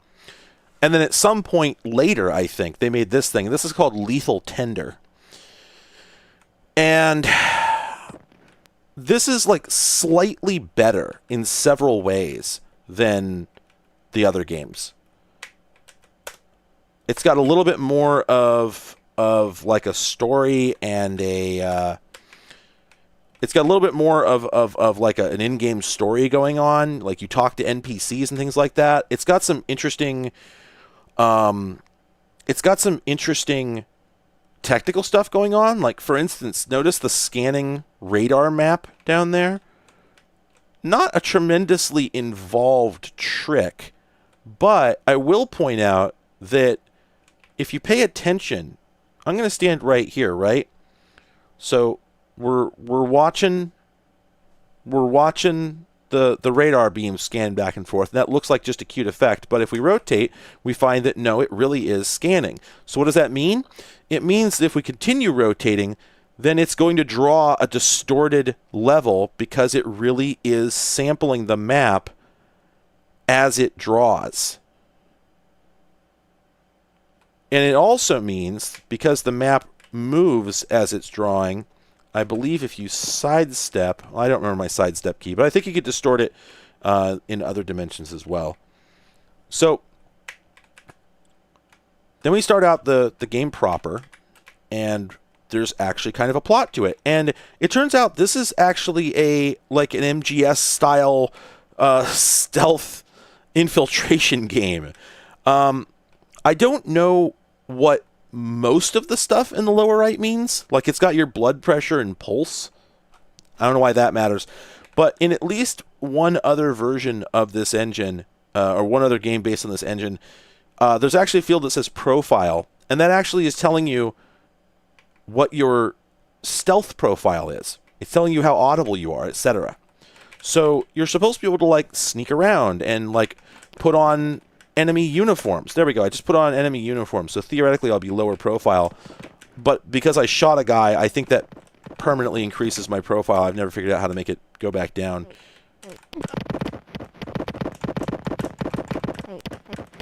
Okay, now another thing that's already happened, because I didn't strategize very well and I took some shots. I love that sound effect, by the way. Every time you get noticed by somebody, they go, hey, hey, hey. But you'll notice that I've, like, taken some damage to my leg, and now I'm limping to the right. I'm not pressing right. Whenever I try to move, you limp. It's really irritating. So I have to drop some health, then pick it back up, and that fixes my broken leg. Now, when I get out here, there's going to be like 12 guys, which is weird given how little ammo the game gives you. So it's really hard to not take damage here. Yeah, see, There we go. There's also there's a jump in this game. Ah, shit. Where's the guy? Where's the guy? Crap, where's the guy? Oh, there's also barrels. Pick up some more ammo there. Where's the guy? There's a door here, but I have not managed to find the key for it. This is as far as I've gotten in this game so far. Pistol. Oh, I think the guy might be in the building. The slowest door in the world. No, he is not in the building. Huh. Okay. I got a key, but it's gold, and I think that the door I'm trying to open wants a purple key? Yeah, supposedly this is from 92. I don't know how reliable that date is. Let's just check and see. Yeah, see, unless that's just a corrupted sprite, it seems to want... Yeah, it seems to want a purple key. There we go. Oh, and there's no enemies on the radar? Oh, wait, there are! Hey, that didn't show up before. Did I pick up an item? Okay, but what I was going to say is, if you look at the... yeah, I know, the guy's over there. If you look at the little row of pips under the viewport, the red pip means that there's a guy that way, and if it was yellow, it would mean he's not aware of me, but red means that he's aware of me. So, again, some, like, stealth gadgetry. We can wander out this way, but it doesn't seem to accomplish anything. So I don't know where that key gets used. Anyway, I guess what I'm driving at by bringing this up at all is just, I think it's wild that this engine, how to put it, I look at something like this, even when I was, 12 years old, I would have looked at something like this and said, who would take this seriously? Who would ever think that you could make, like, a game anybody would play with this? And now, I've got some pretty bad trauma related to being told not to bother with my creative pursuits in exactly that way. So I'm reluctant to just take it, my feelings at face value like that. But at the same time, I don't know, like, come on. Let's look at each other and say, like, do you really expect that anybody would ever take this seriously in the market, as it were? And they didn't, I don't know. It's just such a weird phenomenon to me that this engine got produced, this game got produced, all this work got put in, because you know that you can't. The thing that's always the weirdest about bad games is the fact that they still require as much effort to make as a good game. In the sense that you still have to do all the same major elements. All the same basic processes are there. You have to make the art. You have to design the levels. You have to play test it. You have to write all the code. You have to do all the same steps to make this as you do to make Quake.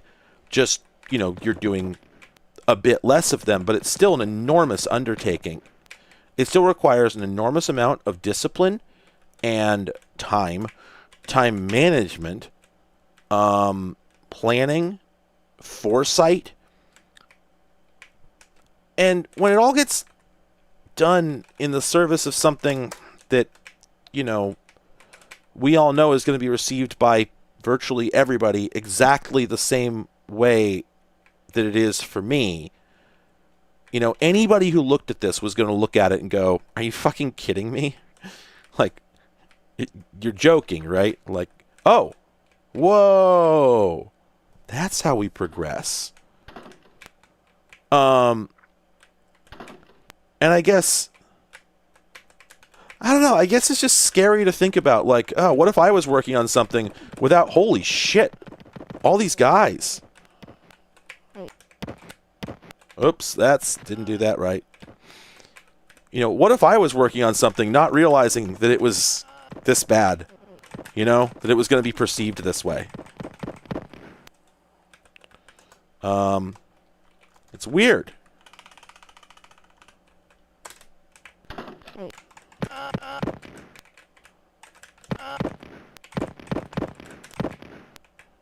The guy who wrote this, who wrote all this stuff, did a post-mortem many years later in like 2010. And, oh, I'm being zorched. Owie. But I don't wish to be zorched. Hey, look, it's the purple key. Which gets us out this door. That's an alternate entrance to the same place. See, this is actually fairly sophisticated as games go.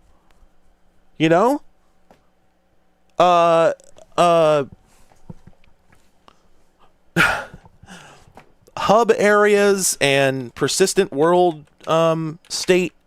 The manual says that if you move from one area to another and then come back, everything will be as you left it. Who was doing that back then in any capacity, Ambition. There's so much ambition. No idea why I just died.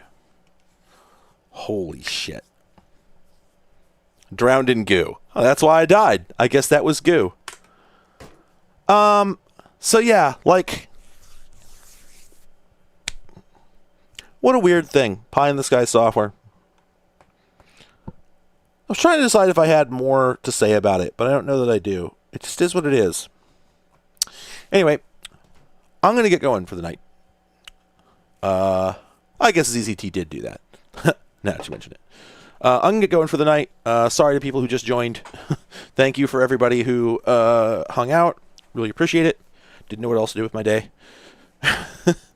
And good luck. Play some DOS games.